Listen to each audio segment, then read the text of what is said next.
Martini Giant fans. This is episode number 141, featuring The Player from 1992. Of course, that is directed by Robert Altman and starring Tim Robbins. And we decided to pair that with Hail Caesar from 2016, directed by the Coen Brothers, and of course, starring Josh Brolin and George Clooney. These are great films. Really cool. I want to make a couple of notes first. We have been late to the podcast. I will be acknowledged as this. We've been skipping weeks here and there, and it's not necessarily that we haven't been, sort of forgetting about Martini Giant. Martini Giant is actually busier than ever. We are actually in the middle of creating things, which we discuss a little bit in this episode, but we've actually been very, very busy. And so the podcast has sort of been slipping a little bit. And so 1 week here and 1 week there, as we've just been cramming to get things done. So a little apologies for that. But it's also the reason that we decided to pick this specific episode, because we like to talk about movies is an interesting thing as well. On both The Player and Hail Caesar are movies about movies, and it's really interesting about the stress of making movies and what it means. And it's really interesting if you go back to The Player to sort of see what they were talking about as the prototypical movie around 1992 and how Hollywood was changing and becoming more corporate. Boy, did they hit the nail on the head on that. And of course, if you go back to Hail Caesar and you think about what things were like back in the old days of the glory days of Hollywood and how stressful things were then, also very, very interesting. So really a great episode. Very, very cool to do it. We love the Coen Brothers. We love Robert Altman. So obviously these were very good choices and a really, really great discussion that we had. All right. So a couple of other things I will let you guys know. I am actually going to be going on vacation. And so for the next 2 Saturdays, I will not be around, which also means the next 2 Saturdays, we will not be broadcasting our podcast as usual. But you'll still have this one to listen to. A 3-hour podcast sometimes can take a long time to get through. So maybe you guys can just savor it a little bit more as we get through it the next few weeks. All right. But for now, please enjoy episode number 141, which is The Player and Hail Caesar.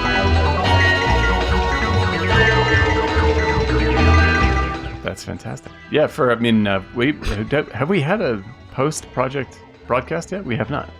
We have not. No, yeah. Last time we did, we said we were about to go into production. All right. It's not even post-project. This is our first one that we come back from a week of shooting. Yeah, there it is. Martini Giant went and shot something for a week, and it was great.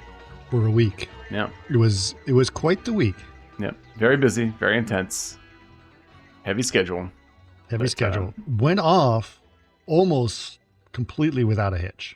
Which, for anyone who's pretty incredible, knows anything about film production, that's like seeing I don't think there really was ghost. A hitch. It's wild. Like they're out of power. There's stuff where it's just there was a few things. I mean, they could have been better. There's a few scares.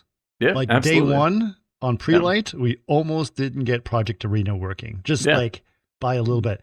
Like this is normal for film production. Is like you're like, okay, it's gonna be great, and then day one crash, everything's awful, nothing's gonna work, and then you just chase it down for the rest of the production. That's it. But we had remarkably few terrifying or terrible things, and remarkably little went wrong. Strangely, the virtual production part of it was the thing that we worried about the least. Yeah, I think the roughest thing was that we had a very, very aggressive schedule. Very tight schedule. And 30 setups in one day. Day one, we had 30 setups. It was intense.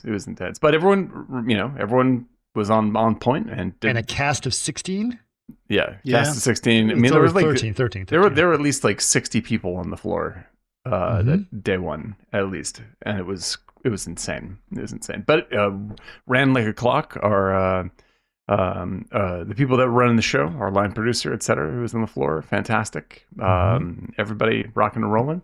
Mr. Hansford was our AD. And Mr. Hansford was our AD. We did an incredible job. Kept a very, very tight ship, and we pulled off every day pretty much on time, which is a rare thing on any production. So it was great.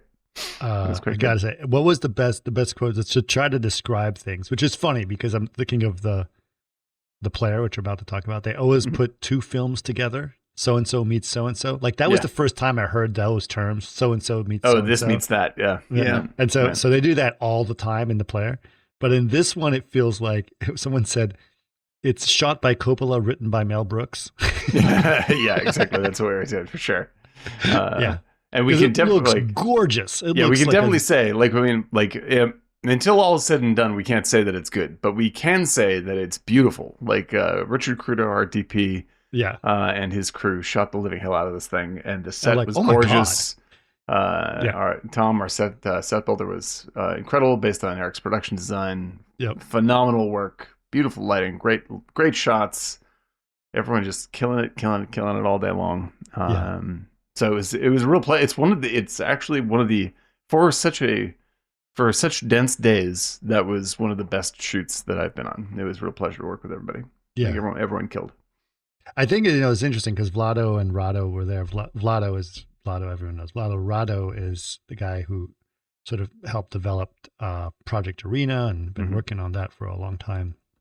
And he was there. It was really cool because he got to see his actual software being used in an actual production, and be there working with it in production. So understanding what that stress is like, how much, what the demands are, right, exactly. But he was looking at it, and he looked at it, and you guys met Rado. He's very shy, developer. Nice guys. So, I mean, both Rado and Rado are incredible. But he said, this far exceeded my expectation in terms of what it was going to look like. You had mentioned that earlier, prior to shooting, somebody had said that everybody back east or in Bulgaria was like, we don't know if it'll be pulled off. And they didn't know that they didn't believe that we'd actually be able to make like in that amount of time. There's no way you can make that amount of movie in that amount of time. Yeah, it is even from experienced movie standards, it was impressive. Like it was actually worked very well. The set was the one that everyone didn't like. There's no way you can do it, and there's just no way. Like everything came together. Yeah. We were just like, the thing is, like, I think that I'm not patting ourselves in the back. The three of us did a very good job, but everybody else did a spectacular job. Sure. Like it was shocking to see some of this stuff come together. Well, it was that's really, really well. Honestly, I don't want to tap my own horn, but the fact is, as a producer, I don't really know what the fuck I'm doing, right? No, absolutely. But I know how to make sure that we have the right people involved. Yeah. Which is what a producer does. That's the primary job. So as long as we had the right craft of people there, it was great. Dave 3D was there, who is in our chat right now. There he is. He says, hats off to Mr. Hansford, keeping the vibe and keeping everyone constantly moving forward. Yeah, so just to say, one of my very best friends of all time, Ben Hansford, I've known him for a zillion years, many decades, and I worked with him on my very first professional gig. And he is a big time commercial director who directs like Super Bowl spots and really big things. He came on as a favor to us to be our AD, and I think that that is a large part of our success. He knows how to do all this stuff very tightly and knows how to keep focus, and he knows how to keep people on point and in position, especially people like me. So it was a very, very good thing. It was a very good thing. I mean, honestly speaking, there is a little, so an AD, obviously, as we know, is an important person to keep the schedule going, and he knows that part of it. But I think the more important role that he had is a little bit of spoiler. You're also one of the actors in it. Oh God, yeah. There's just no way for me to have directed anything without him on board. We needed someone to be able to make calls on your behalf. Yeah, because I'm in the scene, right? And that's it. And so going into this stuff, I mean, I would talk with Ben about, what we wanted, what I want to see, blah, blah, blah, what the shot was, and walk it all through. But you really have to be able to trust somebody when you're like, okay, take it away, and then that tell us what if it's working, tell if this is what we wanted, and just make all the choices and go for it, because we can't see anything. Like I can't see what's on the screen, I can't see anything, and I just have to trust him. So if I didn't have someone like Ben, who was, who I trust that much, then it would have been extremely hard to do. But it was easy to let go when I know that he's that good. It's fantastic. So it was a real blessed time all around. And also, like, just to sort of sum up the entire, I think this goes for everything, is that I was standing on the stage looking around, and I see these two guys are in costume. We're all dressed up like cowboys, right? Chris is very seriously like trying to make sure that like the wall is working, talking with Vlado. He's dressed up as a cowboy. This is the craziest thing you've ever seen, right? And I'm looking around, and everyone's set, everyone's running around getting everything ready. And line producer Ron Coen looked at me and said, "You nervous yet?" Right? and I had to tell him honestly, I was like, "No," because everyone I'm seeing knows what the fuck they're doing. Like, it's way scarier when it's only you. Like the greatest thing here is that like I could be an absolute fuck up, and this is all going to work. It doesn't make any difference. Like Chris, you pulled together so many great people. Everyone integrated so well together. Everything was rolling so well that it is not amazing being inside it. It's not amazing that it worked. Like being outside, just even slightly outside of it, it's shocking that it worked. Right. It was good. Yeah, really, you did a really great happy. job as a director. Amazing. I appreciate job, that. Thank you very much. It was an incredible team, Dan. It's just a phenomenal crew. And it was interesting. My good friend Donna was also there, and she's obviously very, very experienced, and she's like, "This is pretty good." She says, no one's yelling. Yeah. No cursing. It's all going. Everyone seems to be moving along. Your AD is keeping shit together, and we're just humming along shot to shot. Yeah. So. And this is most considering important. No one was an actor. Yeah, they're all non-actors, right? And this doesn't mean that everything went perfectly. It doesn't mean that there's plenty of things that went wrong, plenty of things that we didn't anticipate, or make the wrong call and then cut things that whatever it is. Like, these things happen, but everyone did the right thing in the moment and it adapted really quickly to what we had to do to get around those things. And that's the most important thing to do.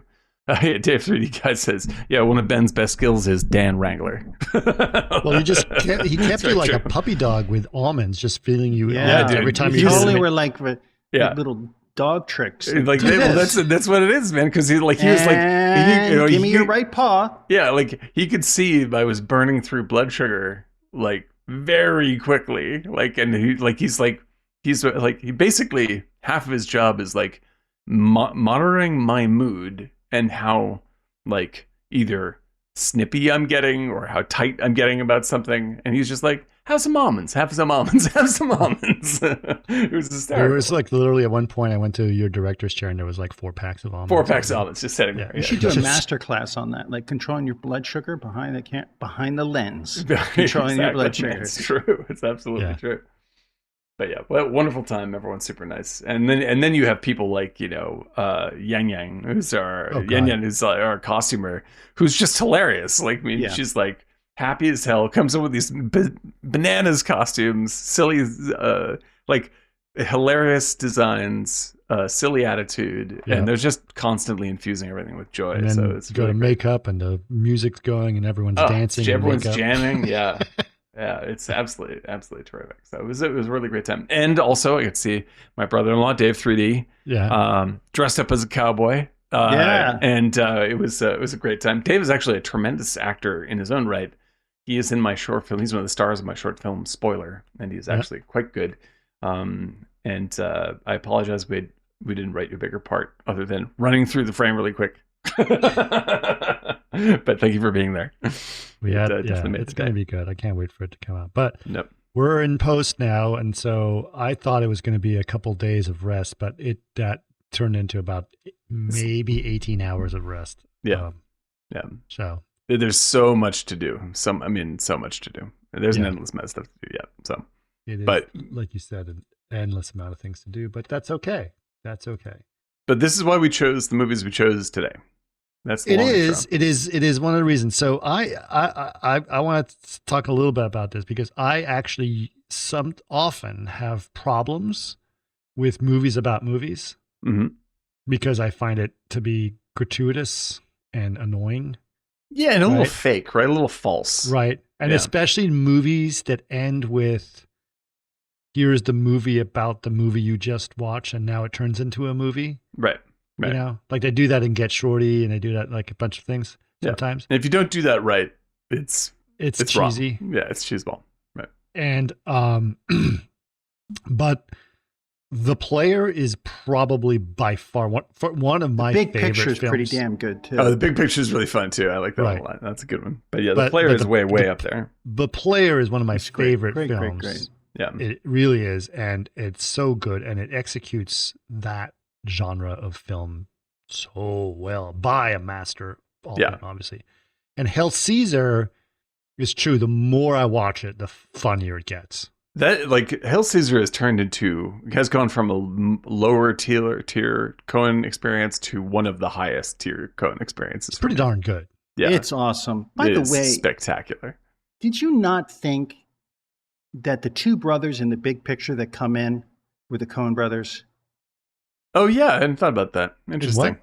In the Player. Remember the two brothers? The two brothers come in and complain, and they want more freedom and da da da. Yes. I thought it was like a Coen Brothers thing. That could have been really them. When they were picking up. It kind of works time wise, like because they had Raising Arizona and Blood Simple under their belts, and there's no other brother, right? Well, I do know of one, the Hobers, but that's it's kind of weird. Definitely, I was thinking that myself actually. That's pretty smart. I didn't catch that one. Yeah, and I think that, I'm not sure. Was that how many you guys in chat have seen either of these movies or I don't know. The Player and Hail Caesar. I'm sure most of our Martini Giant stable crew has seen these. Yeah, this is low hanging fruit, but it's delicious. Low hanging fruit. But I don't think people have seen The Player in a long time. And it seems I hadn't very seen it in relevant. a good few years, and actually I enjoyed it most this time. This is the most I've ever enjoyed The Player. Because it's even more relevant, right? Yeah. Oh, yeah. It's way more relevant. I think that like it's aged very, very well, bizarrely well. Almost painfully well. Yeah. Like the pitch for The Graduate Part 2 almost seems like it's legitimate. Like when this movie came out, I would accuse this movie of when it came out, it was being a bit cynical. But it turns out now it's it is being because that's him too. Exactly, of course, yeah. But like this, like the Player as a whole, when it came out, was a bit cynical when you think of the context of the time when they were still making decent movies. Studios were still making decent movies, but now it's like 1,000% accurate, right? I mean, 1,000%. I said it. I think 1,000%. You did that on purpose. I tried to ignore that. There's for those. I hate the term 1,000. I think it's a bit of a hyperbole because obviously, yes. But 10 times a hyperbole. The what if you said it was 98% accurate, and then you're like, okay. Yes. But do you remember? There was a movie that came out like probably in the 90s or so called Ed TV. Yes. Oh, yeah. And it was a parody of the guys. It's like, there's literally going to be a TV show where we're just following some guy around. Yeah. And it turns out we do that all the time now, but it seems so ridiculous at the time that, that's, this is how bad TV is going to get. We're just going to follow someone's living. That's actually a pretty good movie. That's a Ron Howard movie with Matthew McConaughey. It's actually not a bad movie. It turns out it was very, very predictive. Right. So I think that when you talk about The Player, it's very predictive of the film studios. So like it really is like we have like everything The Player was like very harshly criticizing when it came out. Like now I feel like The Player is the network of movie films. It's just like when Network came out, everyone's just like, oh, it's not that bad. And now it's 100 times worse. Right. And now The Player, I was watching this and I'm just like, this is exactly what's happening. This is just so depressing. The fact that, in The Player, there's so many. I think it's one of Altman's best films. I love that film. It's just and so good. The thing is, Dan, it's like the fact that like so many stars were in it. Oh yeah. Why wouldn't they be? Because at this point, Altman is so well established. It's like, do you want to be in another Altman film and play? Everyone's going to be in. Yeah, like this is the prime time when he's recognized as a great artist. Making fun of themselves, and even people like Burt Reynolds. Burt Reynolds is making. He plays He plays what people rumored to be. Who people imagine him to be. Is he out of focus, or is it just me? Dan's out of focus. Yeah, and now's the time you can actually test your. Let me see if I can actually test this thing. Let's see if I can actually go in here, and I can change your focus. Let's see. Chris has control of the vertical, and Chris has control of the horizontal. There you see. In outer limits terms. There we are. I focused you. Nice, thank you. I feel much better. Much better. Thank you. So and Eric, it's make brighter, darker.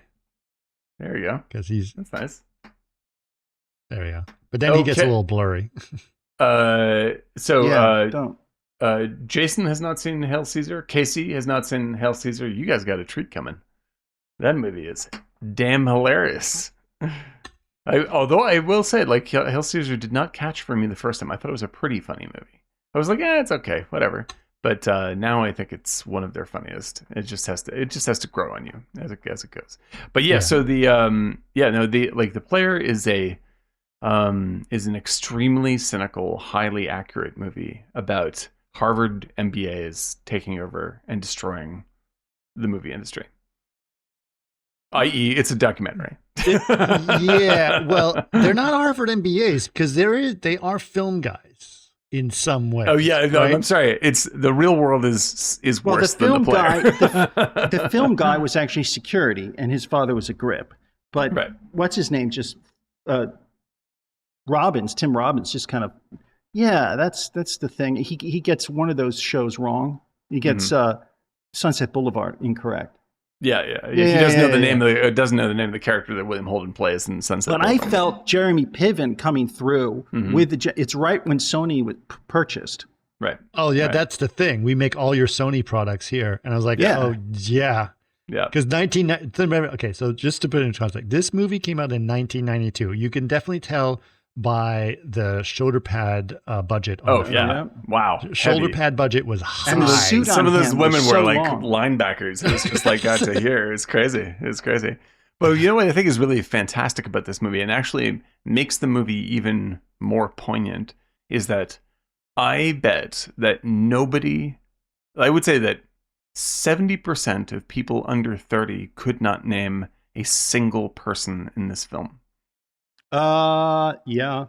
Maybe Susan Sarandon, maybe. But that's because there was political things. McDowell, there was Nick Nolte. Nick Nolte was in there. There was Gary no one Busey. ever like Fred Peter Ward. Falk, Fred Willard. Yeah, Fred, like all these By the way, Buck Henry, like the all of date, them. Yeah. That was Reese Witherspoon. Oh, was it? Jesus. Wow. Do you remember how there was that punk rich kid who wanted to have dates? And then they finally go to the award ceremony where he's talking about the L.A. Arts when Tim Robbins gets up. Stuff, Right. The LACMA. That's Witherspoon. I thought that was Reese Witherspoon as his date. And the thing, I don't mean, by the way, what I said as a criticism against people under 30. I just think it's really fantastical. Like this particular batch of people and the way the industry is, the way that entertainment is today, like maybe people might know Julia Roberts, but this is how much we culturally have forgotten this stuff. Like there's people that forgot about Bruce Willis and Julia Roberts. They were the biggest stars. They're gone. She was exactly. like that was like Pretty Woman era. Oh yeah, she was the biggest fucking star in the world, and she shows up in this movie. She was ScarJo times 10. Yeah, and the thing is, there are older stars that younger people would recognize now. But absolutely nobody in this film. They had like Tim Allen. They had on the piano was Jack Lemmon. Yeah. It's really wild. Nobody. Here's the thing that fascinates me about and this Cher film. didn't have plastic surgery yet. Yeah. Here's the thing that fascinates me about this film is that it is a commentary on Hollywood while using a film noir mystery as a vehicle to tell the story. Oh, yeah. I mean, it's just like Sunset Boulevard, really. And reflect back on itself in terms of what it's doing. Right. They make statements about Hollywood and then do that exact statement technically in the film, right? Right. It's a little bit of adaptation is visible in this. There's a lot of it's borrowing heavily from Sunset Boulevard. It tells you it's borrowing from Sunset Boulevard. You know, like there's a lot of that stuff going on. But it's like there very few films get this. I think you're right. Like very few films that try to do this right. And there's so many easy jokes to make about Hollywood that people don't make the smart jokes, and this movie is nothing but smart jokes. Nothing but smart jokes. Yeah. They also get the the best thing is like how everybody knows everything but nothing is when all those great Altman work where all the background characters kind of float in and out and the sound, and there's this Touch of Evil. Oh, I don't know that film. And then the next guy comes through. He talks about a movie. Oh, I don't know that film. Yeah, and always so says, good. and my father was the key grip, and blah, blah, blah. And it's like everyone's just film knowledge. Oh no, I don't know that film. Yeah, I don't know that film. Oh, I don't know that film. I've never heard that one. Oh my God, these people just love and breathe film. Yeah, and the guy talks about how much he loves it. Oh, I don't know that. And I don't know that. Like, Fred Ward has like at least 2 films he doesn't know, even though he's telling everyone how much he knows about film. Which is amazing. Right. So there's loads of I think the other level of it, and you brought it up with that this is directed by a master, is like the filmmaking itself is incredibly good. Like it's so well crafted as a film, almost in your face, but just crazy. Let's just we'll get the elephant out of the room on this. I want to go through this a little bit later.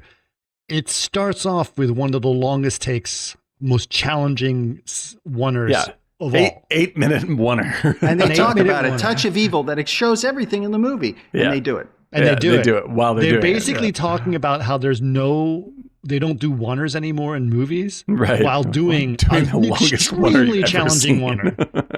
Because it's really also a Robert Altman oneer where there's 17 different conversations happening in different places, indoors and outdoors. Yep. Everything has to pick up just right. Yep. And he's doing it as a crane shot.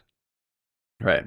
Too, because he's going up and down through the parking lot, up to the next building. It's insane. It's an insane bit of work. Unbelievable coordination. All the cars are pulling up at the right time. All the people are leaving the buildings at the right time. Timing is flawless. Nothing. I mean, that thing must have been rehearsed. I mean, I know people do that in plays all the time, so I'm not necessarily. Yeah, but the thing is, like plays, you have 6 months to rehearse that stuff. And for a movie, you get like maybe 2 days to do a shot like that. And you have to do it like 40 times and hope it goes off because you only get 3 shots. Yeah. Yeah, it's an 8-minute shot. And by the way, this is not a long movie. I mean, not a short movie. It's a packed bit of work. It's really dense. There's a lot of stuff that happens in this movie. A lot. Yeah. But it is basically essentially, that thing. And we're introduced to Tim Robbins, who's our protagonist, and he hears pitches all day long, right? That's his thing. Yeah, he's a studio executive.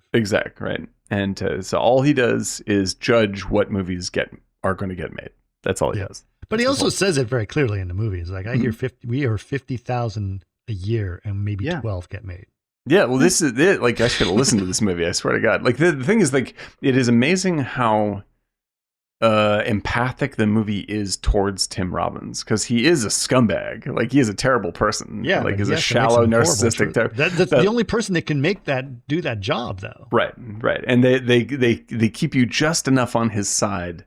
But it's a very delicate balance, because when he first encounters the painter woman that eventually becomes his Greta wife, Scacchi. Yeah. Greta Scacchi. It's very predatory scene. Oh, it's creepy. Like, hands super down creepy. Predatory. Yeah. And yet you still are kind of like, but it's also to emotionally connect to her. Yeah. And you're like, wait a minute. She is because she was a painter. Terrific in this movie, by the way. Like, she is so good in this movie. It's wild. Like, she's so naturalistic and sexy and lovable with him that it just takes off. She's a little bit pixie dream girl. Oh, yeah, well, like, that's what she is as a character, but I'm talking about her performance. Oh, yeah. And she wasn't even truthful performance about is it. out of this world. Sure, her best performance is her expression in the mud bath is. Oh, Jesus! Oh my God! which amazing. we'll get to why Yeah. that happens Yeah. in a second. But yes, I'm sorry, I didn't mean to take the wheel there. Like, Yeah. but that's absolutely like that. Like that, you're right, Eric. Like the movie is so skilled and so well put together that like even though how he meets her is super douchey and creepy. he's creepy as fuck. Yeah, you're still kind of like, Well, yeah. you just don't like him. And I know it's at the end of the film, but and when we get to that moment, You're just getting there now. It's fine. No, it's fine. that moment, because otherwise I'll forget, that was as powerful a moment as Kay in The Godfather when she realizes at the end of Godfather 2. Yeah. It absolutely is. Right? Yeah. Because Yeah. it's money or... Oh, I don't think you're going to murderer. forget because we're going to get to that point. But But the thing that we should hold off on saying until the end, because if we say it now, it'll dominate It's the about entire Hollywood. 2 hours of conversation, is how fucking great Sidney Pollack is in everything he shows I up in. know. Ever. I love him. She has lips like velvet. I kept Just thinking of him in like Woody Allen films. This well, guy. him and Tootsie. I beg and you him to and get everything. therapy. I Anytime beg he you to shows get up, So the therapy. eyes key wide is- shut, everything. The key is Sidney Pollack, please play a lawyer. Oh my God, Michael just- Clayton, literally He's everything. one of my favorites, dude. He's so great. Like I forgot also that he did was in Out this of movie, and I was Africa. just like, oh my God, he's incredible. He's incredible. Yeah, he's one of the most naturalistic actors I've ever seen, and he is also one of the great directors of all time. That's right. Unreal. So I He forgot that he left was. way too soon, too. Yeah, sad, and apparently a very extraordinarily nice guy. You know, Yes. apparently a very, very giving nice guy. But man, I was so pleased to see him in this thing. I was like, oh fuck, that's right. He's All right. he's Well, doing a let's little get show. into the story. So we're introduced to Tim Robbins. I want to. Let's see, Eric. You want to get into it, or either one of you? So there's a meeting. You find out, like, all the executives are meeting, and there's a power play. What's the power play that we start to notice between the executives? Well, between the executives, a new guy named Levy is coming in, so it's making him nervous. Right. Tim Robbins' character. But you do get the setup of what his day is like, how people come, and really one guy sneaks onto the lot. It really irritates him. He's got a girlfriend who's in the business with him, works at the same production company there at Columbia, and he's basically inundated all day, but he has a patience. He has a patience for that and a control, and you could tell by the way his hands are, like this. He does this through a the lot, glass. But then that slowly loses. He loses that over the time. And he basically, in one of the meetings, he's in control, and they bring the mail in. And then as they bring the mail in, there's a postcard, basically what is going to be a series of postcards that essentially threaten him. Yeah, these are little "I'm going to kill you" written in big death threat Sharpie on it. postcards. Yeah, Little things that people get all the time. I don't know. I mean, And, you got the ones I send you? Yes, Okay, thank you. great. Believe me, I got them all. Can you imagine But- if we just sent each other postcards like that every day? Death threats. Aw. Still thinking Oh, about Eric's it. thinking of me. Thinking of you dead and buried, you motherfucker. This is Written in you. big Sharpie. X's over the eyes. Okay, Eric, go I ahead. think it will take 1 week, so I don't think it's arrived yet. But yes, it should be there. It's a fold out. It's nice. It's like a mad fold in, like this. Yeah. Just wait. Yeah. So he starts getting this, and he's really kind of questioning it and balancing this. Oh, there's a new guy coming in, and the guy Peter who's Gallagher. his boss is basically the guy from Time's Out, Ready to Die. Oh, Brian James from Blade Runner. Yeah, exactly. Wake Yeah. up, time to die. That die. guy, yeah. Time to die. Yeah, the dumb replicant from Blade Runner is the head of the studio, which is a funny joke. Like, I do. I think there's a lot of those where you're like, wait, a Turtle? minute. What's a turtle? You know it's, what a it's turtle Leon the What's turtle a guy. tortoise? Yeah. What's a I'm just tortoise? like, You know what a the turtle head- is? Same thing. Like Leon the dumb replicant is the head of the studio. Oh, it's another guy, just like he was before, and he's an idiot. Cool, that You guy. know, Robert Altman was such a brilliant and savvy guy that every cast member, I mean, he's doing this wonderful on purpose. And like all these little things are little jabs to what end? It really is brilliant casting. Yeah. And I know a lot of people wanted to work with him. which I think anybody would want to if back in those days. But there was definitely amazing casting, because you start thinking, if you know Hollywood, it's almost like it was made for them. So there's little things. And even the Burt Reynolds playing what people perceived Burt Reynolds or had heard about Burt Reynolds, he plays that like asshole. Right. Oh, it's so good. So there's this like hidden layer of wink, wink outside another layer of explaining. And I think the best show the distance is that when Whoopi Goldberg finally is introduced later, she's so excited. She's never pierced this world before. I was going to get into it. So just to put all the thing, when a celebrity shows up, you don't know if they're playing themselves or they're playing a character. Yeah, so when Whoopi Goldberg shows up, it's like, is that going to be Whoopi Goldberg as Whoopi Goldberg or Whoopi Goldberg as a cop from Pasadena? Yeah, and also along the lines of and Lyle Pollock Lovett too. And Lyle Lovett, and nobody's going to know who Lyle Lovett is either. Lyle Lovett was married to Julia Roberts. So that's what it was, right? Yeah. But for anyone who only knows Whoopi Goldberg from like The View, see this and go, oh shit, she was a great actor. She was. Like, she's that's right so around fucking Ghost. good. Yeah, that's right around top of her game in this movie. Top of her game. Like I could Sister have followed her like I could have followed her cop character for 5 or 6 other movies. She was big at that time. Yeah, that's right. Yeah, and I love her. I mean, she's in covers like Jumpin' Jack Flash and shit like that. Yeah, I love her. But she did a great job, because basically Tim Robbins being interrogated by the police. She plays the person that's sort of questioning him, but she does this by making him feel unbelievably uncomfortable. Right. tampons. The tampons. Saying, anyone see my tampons? Did you take my tampons? No, and she's so your just casual tampons. about it. Just like, no, I'm just looking for a hanger. Do you have it? No, because I use the Ultra Slim. You and the girls mine are the jumbo. Does that make you uncomfortable? You use the jumbo? Yeah, as a matter of fact, I do. Like completely straight faced, fucking hysterical, and and she just like. What's great is that all these other actors or all these other people, celebrities, as you're saying, they come in and play themselves. And like, there's a presence to them being themselves, like just as themselves. Sure. So like, even they're doing a good job, but it's also like, it's weird to see them as themselves. Right. Whoopi Goldberg walks into this movie and she's so easy that you forget it's Whoopi Goldberg. Like, it's just like, it's just incredible. She's she's good. Perfect. And I also love like Tim Robbins' character's name, because it just sounds like an exact movie executive. His name is Griffin Mill, for God's sake. Griffin Mill, like Puppy Mill.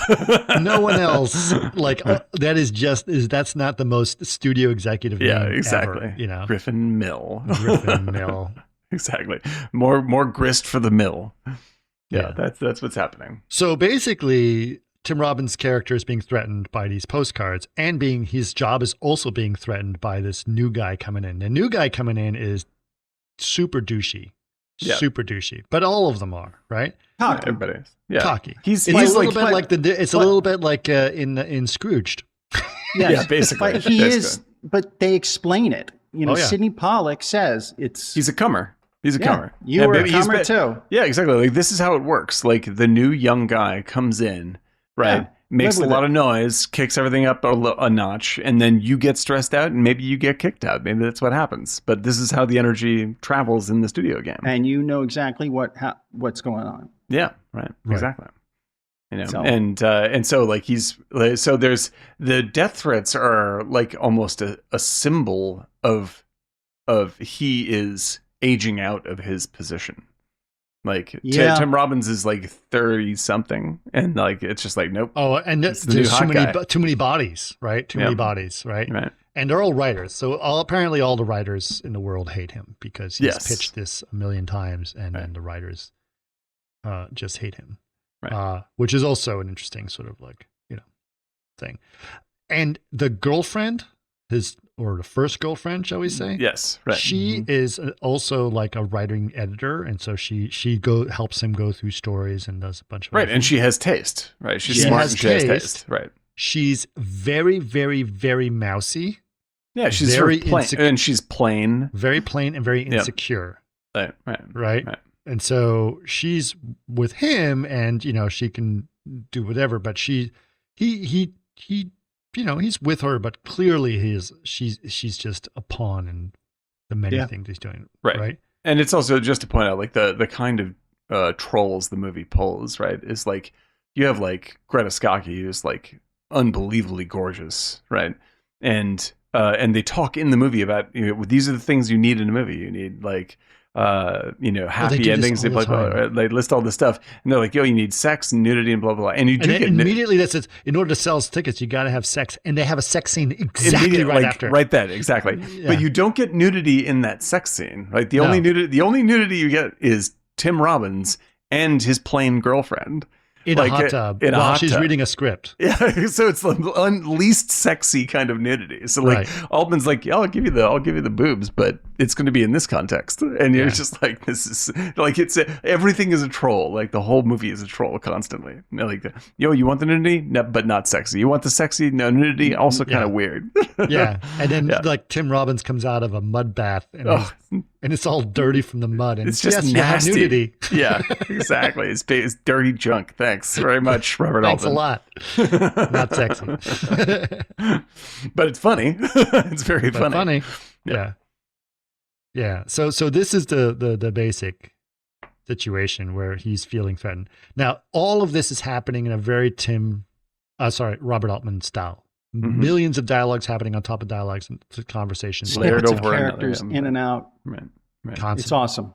But that's how you get the real flavor of like that environment. It's so perfect. It's really wonderful. And I think what's great with the use of it in this, because I mean, in his other movies, you watch like McCabe and Mrs. Miller, and things like that. Like he uses the density, and in MASH, like he uses the density of conversation to build a rich world of communication where everyone's in touch with one another all the time, right? But this is much more like what he does with The Long Goodbye, where everybody's just bullshitting. Like, and if you tune into any conversation, it's more emptiness. And so like all the layers that you're hearing, like you hear it and you're like, is anybody talking about anything worthwhile?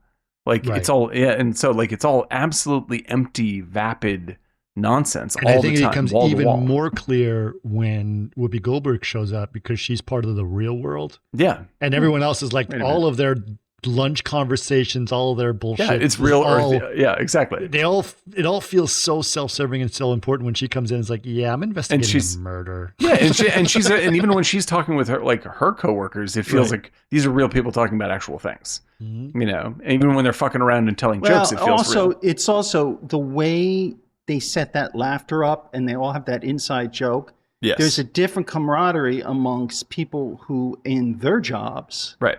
As opposed to the camaraderie that they have, in the Columbia offices where the older, beautiful woman who's kind of running the office rolls her eyes. There's never this kind of deep, she can't even help her friend out. She's like, I can't let you in. I can't let you in. Everything is about separating, controlling, but there is that dynamic where there's an inside joke and a connectedness between Lyle Lovett and Whoopi when they all are like joking that feels around. Rich and real, right? And exactly. real, right? And there isn't, because there's fear.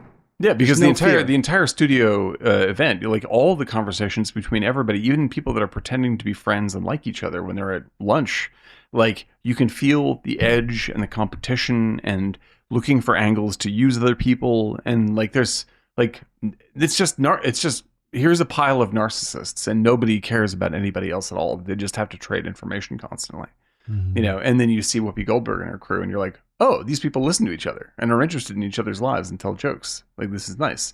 And like, it becomes so alienating to Tim Robbins because he doesn't know how to use that world. The only thing he has is film. And it's all you think is about his film. And listen, we're guilty of this because that's all we talk about too. But, well, sure. It's just to keep also in mind that the only time where he starts to make a decision on his own is when he researches the writer, gets the wrong writer, and goes to visit him. Yeah. Right, Everything else is autopilot, steered by emotion and where you want to go. And that's it. But I think that's what's brilliant about this film. It's not just about silly Hollywood, right? Right.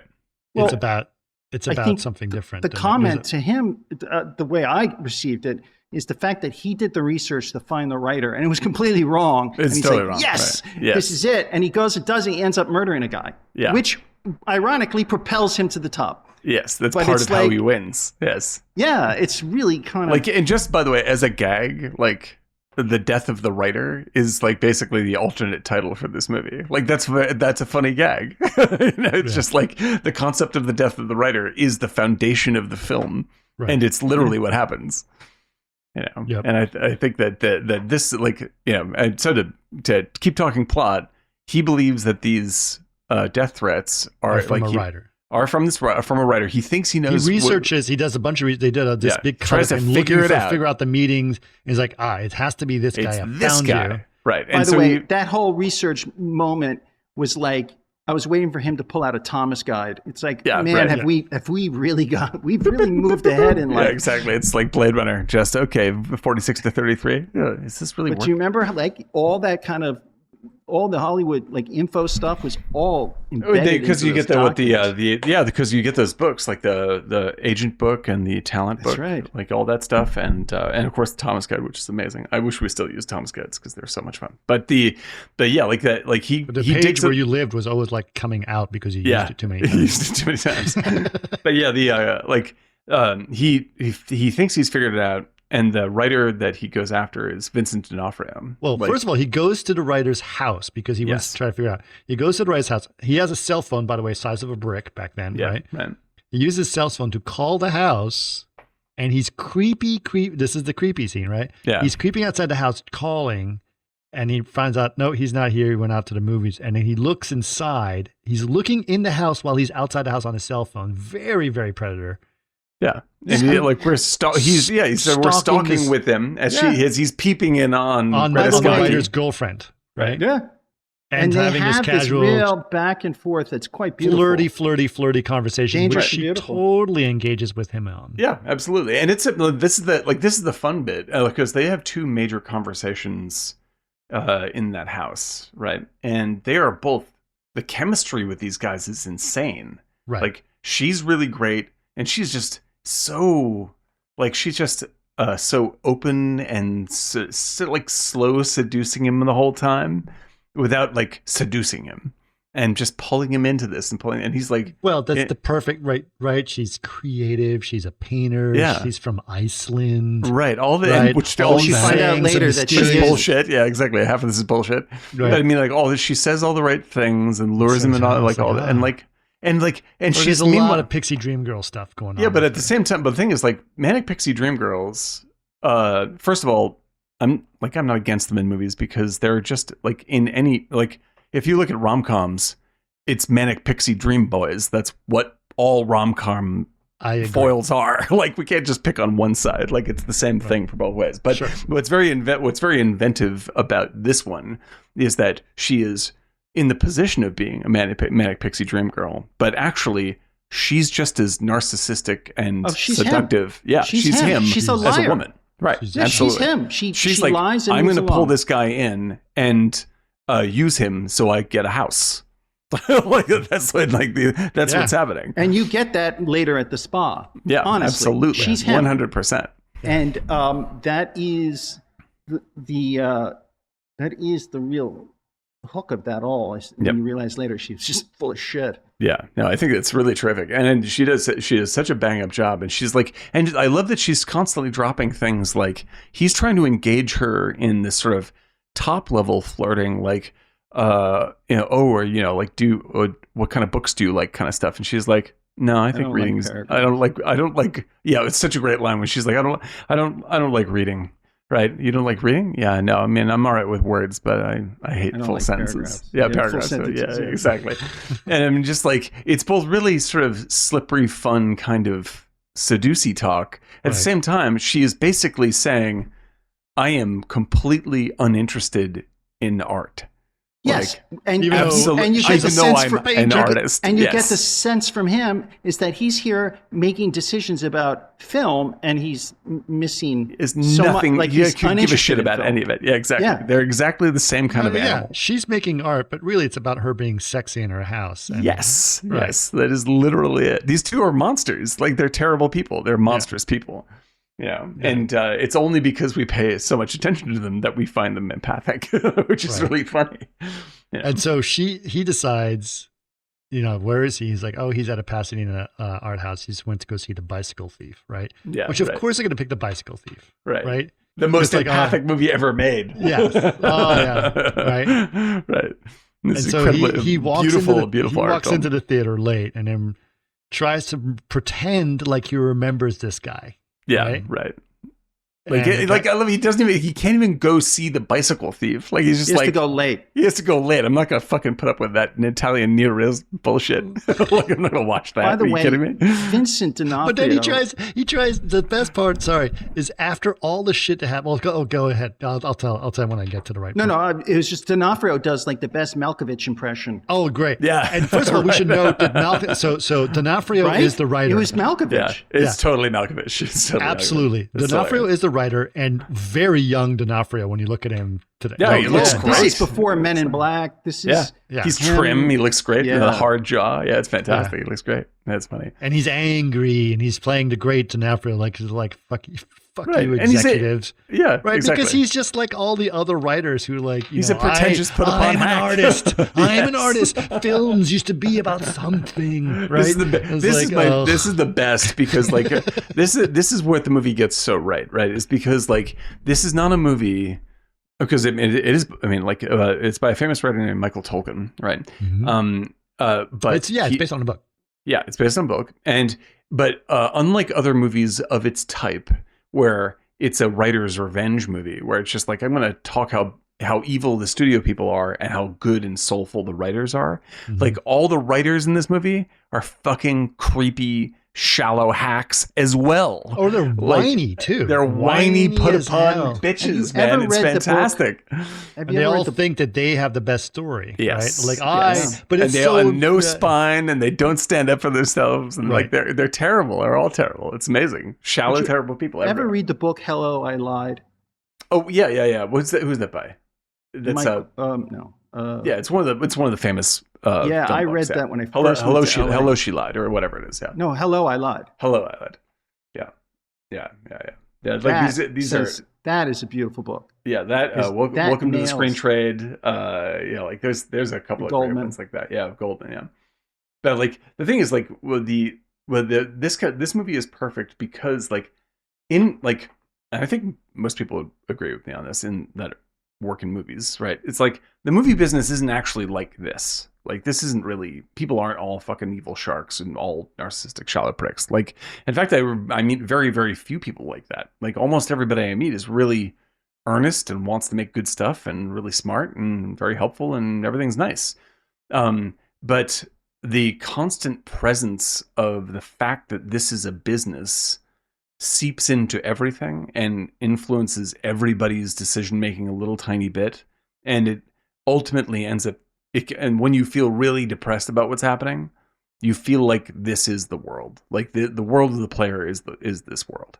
And so like this is like the low blood sugar version of Hollywood, like where everyone is as bad as you imagine they possibly could be. But the good thing is that because it's uniform, it's critiquing everybody simultaneously. It's not saying poor me. You know, it's Sure. like it's an across the board lambasting of everybody, and that's very responsible. That's what keeps it true, as opposed to just cynical. It's interesting to me because I think there's I don't know, they are all assholes, but you hear the conversation they have and they're very fake. Yeah. And that's very true. Like, Oh yeah, yeah, for sure. I've Yeah. actually been in pitches and I hear all them. They're like, "That's a great idea. I love this idea. This is great." Yeah, and then, it's all this bullshittery all the time. Yeah. And you have to listen. It's like if you didn't know, you think that went really well, and you're going to be a movie Right. star, right? Right. But the fact is, they say that to everyone. You have to Right. read between those lines, Right. to realize like they hate this thing, right? Yeah, well, and like this is that because like we've all been through that kind of situation. The reason why people are doing that isn't because they're bad people. It's because, and they point this out. It's just there's 50,000 fucking pitches a year. Like you can't invest yourself 12. emotionally. Yeah, and they make Right. 12. So like you have to develop a politeness armor that makes everything move smoothly. And so you're like, everyone's like, oh no, it's wonderful, fantastic. Well, I'll give you a call, blah blah blah, and then it never happens and it goes away. Right. Because if you were to be completely honest all the time, it would be absolutely brutal, and very, very highly stressful. So people develop this sort of like, this social lubrication constantly of bullshitting. And the problem is that seeps into your bones. Like when you lie all the time, a little bit, it's hard to keep believing in what you do. Right. And unless you don't really care if you believe in what you do, or or it numbs you out completely. Exactly. If you just want money and power. And I think that like it certainly becomes easier and easier for people that only want money and power to slide into the game once everyone's acting like that. It's also all about celebrity. Oh Jesus, yeah. It's so much about celebrity, and they put this on it, right? Even Tim Robbins, who's like an executive at movies, who makes the decision about movies, he is going to restaurants and still, greasing palms with like glad handing everybody Cusack all. It's just schmoozing. Ugh, it's gross. Ugh. It's so gross. Yeah, right. And it is all like, and you're right. Like all that is totally constantly happening all the time. You see it nonstop. But it's just like, I think that the part of the process. It's like it's an inevitable state of affairs, given that there's only so many fucking movies made per year, and everyone wants to be in the business, and that's what poisons everybody. And that's why writers get as bitter and angry as they do. And so like I've said before, like my experience, like trying to pitch a show, and I'm like going to all the studios, pitch meeting after pitch meeting, generals, and everything all the time, and everybody is nice as pie all the time. And then 2 years go by, and you haven't sold anything, and you're like, what happened? I thought these meetings, one of them was going to say it was going to go somewhere, right? No, it's not. Like it's not. This is not a business of making you famous. This is a business of scratch tickets. Yeah, exactly. No, it's selling. It's selling. Just selling. And in the end, that guy was the guy that cut a deal with him at the very last 30 seconds of the film. Mm-hmm. It's business. He's the smartest businessman there. Right. Yeah. He sees a window. He goes for it. He gets the deal. We have a deal. We have a deal. Yep. You can guarantee that? I can guarantee it. Great. That's it. And that's it. Like this, so like movies like this are, people look at it, get an idea that Hollywood is filled with terrible people, when actually it's filled with really broken people. Well, ambitious people. Yeah. Who are never going to make it on Wall Street because they're not good at math. Right. I always felt like executives because they're in the movies. So believe me, if you're in the movies, you're not good at math. Most of the people I know who became executives were basically Wall Street guys who just weren't good at math. Right. And so they just go west. Yep. And it's perfect. They don't need to know about movies. Yep. And so like this kind of stuff, like it's like, it was certainly weird when I moved out here. Like I was shocked at how little people knew about movies when I started working in the business. I was like, I thought everyone would just know deeply about movies. No, most people are not here for that. No, that's not what's happening. It's money, and power and ascending. And God bless. It's amazing. Nice to have a house in the hills.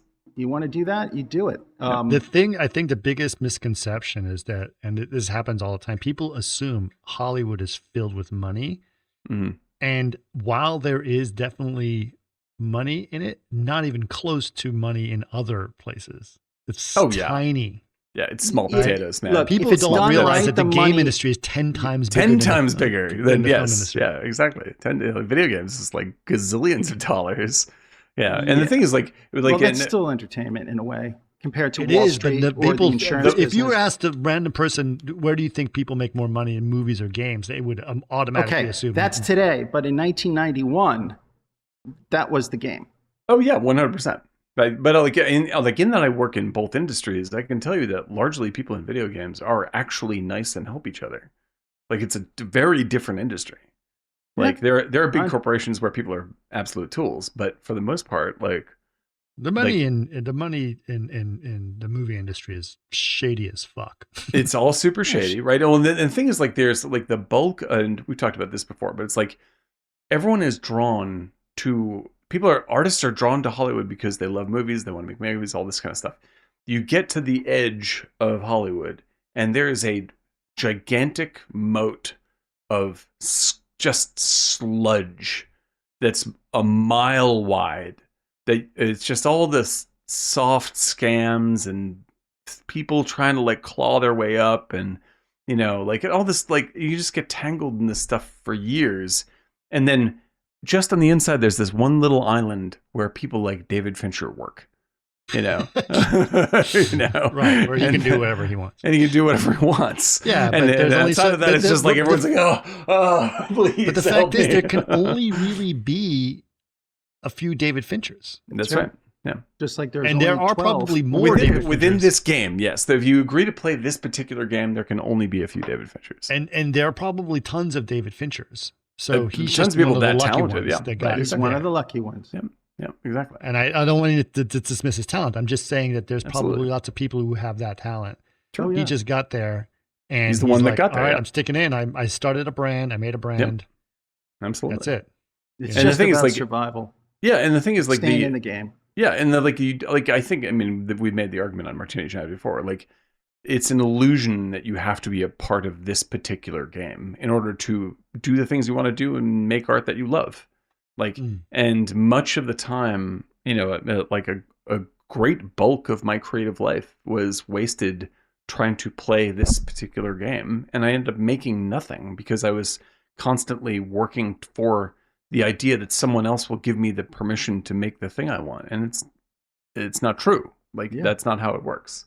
Yeah, you just have to do it. You just have to do it, and be fine with how that goes. It's called the Water Bottle Tour of Los Angeles. The Water Bottle Tour, yes. Which it's Joe Kaczynski was the one who told us that line. That was fantastic. And Wes Ball said it too. Yeah. But basically, you've done one great short or something, and then they're like, I like this guy, and you've got an agent, and that agent takes you from studio to studio to pitch your idea. Yep.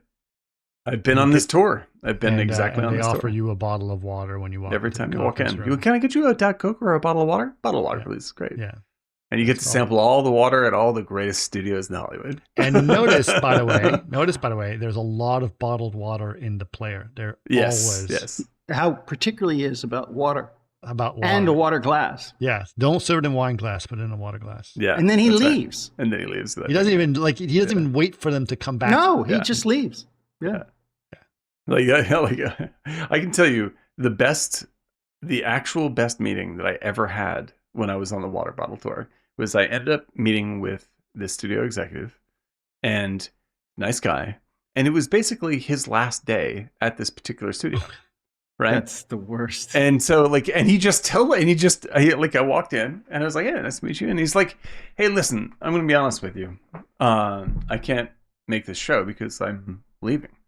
And, right? And he's like, waste of time. So he's just like, so we sat down. I was like, oh, and he's like, but we got a half an hour, and you want to try this? That's pretty cool, though. And he just goes, "You want to try the scotch?"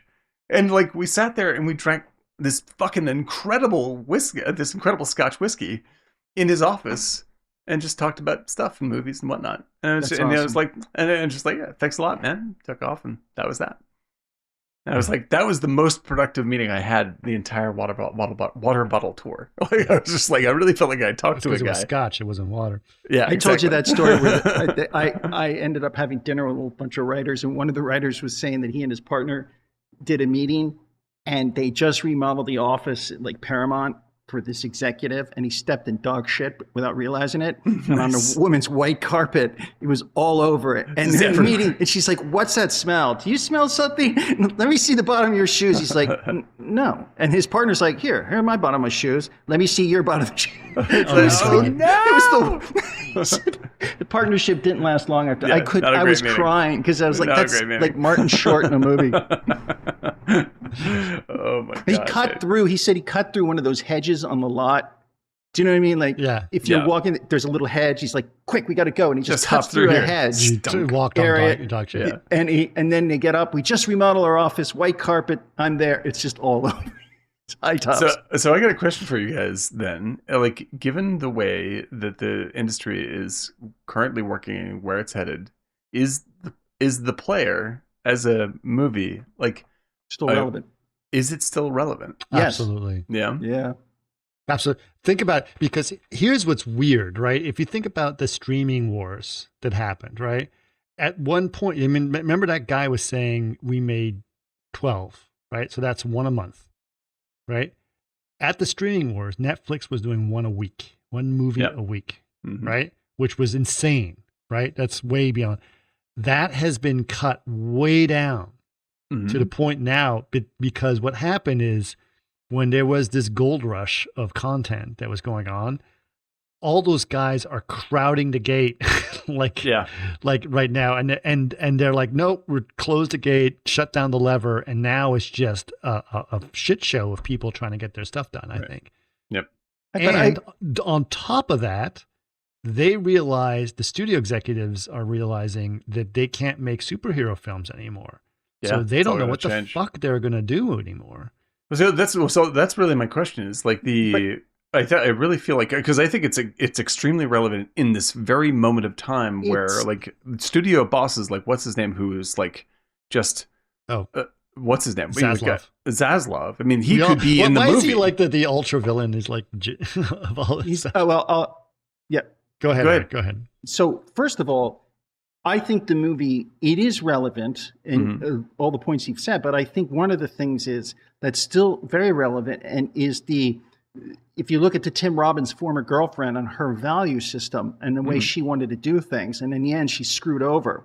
There's that thing where Vincent D'Onofrio is like skeptical because I'm an artist and you're not, and you don't get it. That dichotomy is still there, where people want to make art in this way and people just want to slither to the top. But yet it's still in the same jar. Right. And that hasn't changed. I mean, that's still the human nature of like, I'm trying to create this, I'm creating that. I love this. I want to be part of it. And it's still there. It's just, and the thing with the Zaslav is, Zaslav, for me, in all the interviews I've read with him, he just seems to be his own worst enemy. It's just like, he just talks. Shut up. Yeah. People don't like you now because there's a writer's strike. Just shut up. But no, he can't shut up, and he's just talking about this and this and like how important he is. It doesn't help. Well, the thing is, I mean, like I don't know the guy. Maybe I'm a very nice guy, but like he is. I think that his mindset. I wrote him a bunch of postcards. Yeah, he did. I don't know if he's. I'm supposed to meet him for the bicycle thief next in Pasadena next week. But like like he is just coming like what he is doing makes sense if from it doesn't really make sense, but like I can see it making sense in his mind if you don't care about film as film. If you think of it as just this is a product and I need to change the way the machine works, then I understand his thinking. But it is the thing about Hollywood. I'm just like what studios keep like they cyclically lose sight of the idea that their greatest amount of money comes from creativity. Like they get a burst of creativity, they make an enormous amount of money. They go, we have to control this money, and then they buckle down and they start forcing it into order and making cookie cutter product. And because they're doing that, they make less and less and less and less money. See the Marvel films. And now they're in the position to have to engage with creativity again, because that's what makes the money in the first place. They forgot how to do that.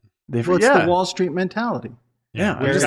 But there was a moment in the 90s where I think that they were doing creative. There was great indie films. Like for the longest time, it was going in a cycle. You know, like that cycle got very long. We did superhero films for 25 years. It's insane. Was it really that long? It's really long. It's really long, right? And the thing is, since Iron Man. Since Iron Man, right? And the 25 years. It's insane. Like, and the thing is, like, that's longer than the Western thing ever happened in the 50s. You know, like it's insane. And so the idea that, I mean, because we've talked about it before on the show, where you go like, studios used to have shingles that would serve as their farm league to develop young creatives to come up so they could head bigger projects. That's right. Right. And so you get new ideas and whatever. It's just sort of like, you're like, okay, well, this guy, you know, like we see what Paul Greengrass did on a small budget. We raise him up and then we give him the Bourne movies. And then they are really well made and they make us a lot of money. Right. And at some point they're like, they literally get to the point where when Tim Robbins makes the joke of like, if we can just get rid of these writers and directors. Tim Robbins doesn't. Tim Robbins said. Levy said that. So Levy basically says we're paying too much to writers. I can make a story out of anything. And he basically looks at the newspaper, has them read articles out of newspapers. Like, that's a story. It's directed by so and so, and it's done. Right. It's like, we don't need writers. We can just anything's a story. We can make ourselves. Right. And then Tim Robbins says, well, if we can just get rid of these actors and these directors, maybe we can actually make something good here. Right. Exactly. Yeah. Exactly. And like it's like that only not as a joke is the way the people that are running the show that's exactly are thinking. But I mean, think about what's her name, Chloe Zhao, right? When she was directing the Eternals, they said, "Don't worry, we'll direct, we'll do all the action stuff for you." Like you have Chloe Zhao, like one of the greatest directors operating on the earth today, and you're like, "Yeah, don't worry about it. We have this whole TV mechanism.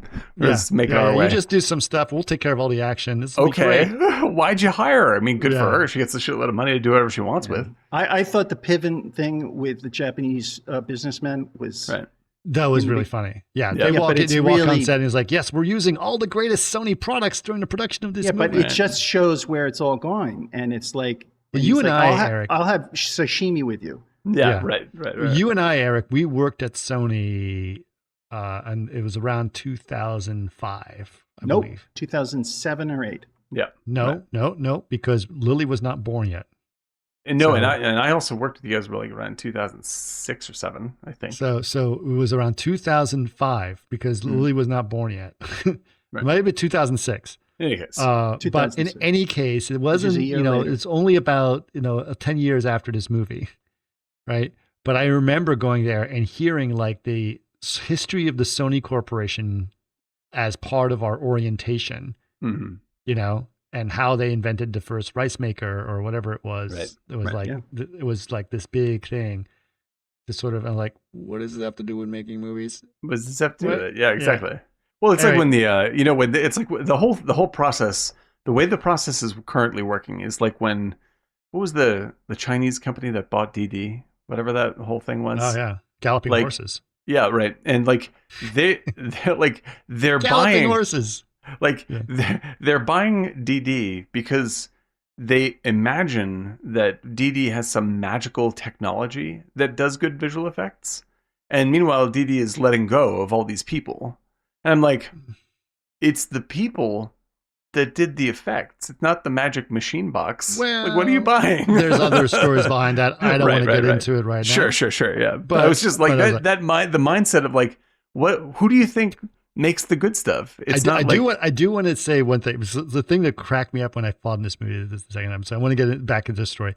He goes to see Vincent D'Onofrio, right? He's trying to basically make things right with D'Onofrio because he believes, I stipend him. If I let him do his movie, he's going to get off my back. He's going to not kill me.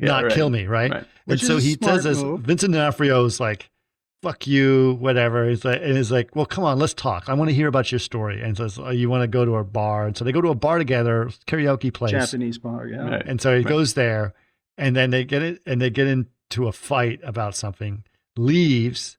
Guy yells at him. It's like, and then he gets into this excellent fight, like fist fight with him, and then punches him into a puddle, and he drowns in the puddle. Right? In a very violent way, but it's in a back alley, and you're like, oh fuck, he just murdered someone. There's no witnesses that he knows of, and he runs away. Right? So he leaves. Right? Mm-hmm. He's late for his next meeting. And they're all in the meeting. They're talking about, like, well, no one goes to see like good movies anymore. And goes, I did. I went to go see The Bicycle Thief yesterday. And like, oh, right. Which immediately puts him at the scene of the murder. Fucking scene of the crime, dude. What are you doing? Yeah. Right. And he implicates himself only because he wanted to show off that he's a film that I really know about art. It's about saving his job, because he came late. Yes. Right. And he wanted to improve. He wanted to show off in front of the other guy. Yeah. I know movies. I know movies. You're trying to make movies out of this newspaper. I know movies. Yeah, right. And as they're pitching through all these movies and talking about the random stories, the story of him murdering someone is in the paper that they're reading. There. The one they're reading all the other shit in the paper, not guy found dead outside of theater. In Pasadena, playing the Bicycle where Thief. You just said you were there, and he's a movie writer, right? Yeah, it's so bad. So yes, so that's the the massive irony of the whole thing, and he's like, "Fuck," right? Yep. And so you have Fred Ward is the studio security. Fred Ward is there to make sure that Tim Robbins is not caught for this, because that will fuck up the studio deal. Look bad for the studio. Yeah, exactly. Like he doesn't care if he's innocent or guilty. It doesn't make any difference. His job is to make sure that he's not caught. Right. Yeah. And basically Tim Robbins is getting away with it for most of the movie until Whoopi Goldberg digs into because they like even the rest of the cops that were there are like, yeah, it's fine. It's what's awesome. And so they're the cops are following him, but you notice Lyle Lovett. Now, Lyle Lovett, if you guys don't know Lyle Lovett is and his large band and very good musician. But yeah, can look like a little creepy, a little weird if you just see him. And he's constantly tailing him. Right. But you don't realize he's a cop. They're implying that he's the actual might be the guy who's trying to murder him. So guy, right? Freaking out over Lyle Lovett showing up everywhere, right? Which would be hilarious. I met Lyle Lovett at a bar. It was pretty. Was he a nice dude? He's super nice. Did he stalk you? Yeah. I did. I was at a bar. I was at a small bar in Houston, and we were watching Terry Allen. He was doing a piece there. He was doing his songs, and it was great. And we were just, and it was like in Houston. There's some great music scene there. It's probably as good as Austin. Most people don't realize it, but he was there, and we're like right next to him as he's playing his piano and doing stuff. And then Terry Allen said, "Oh, I was going to do an encore, but one of my buddies walked in, and maybe he can do an encore for me." It was Lyle Lovett. He just walked past our table and then like sat down with Terry Allen and they did music together. And then after that, we were like, "Holy shit, Lyle Lovett was here!" And as we were, everything was going, we're still wrapping up our drinks and enjoying the thing. And then Lyle Lovett came by our table, sat down, and asked us, "Did you guys enjoy that?" He's the nicest so guy. Nice. Yeah, cool. yeah. Yeah, he's like, "Oh, that was fun, right?" I mean, it's like, wow, Terry Allen was here. It was so cool. It's like, That's amazing. You were here. Lyle Lovett. This is what I'm going to remember. Is Lyle Lovett is talking to me right now. But yeah, like anybody, he's a really strange looking guy. Like he's got the weird eraser head kind of look. And he plays. He leans into it. And like actually, he has a song.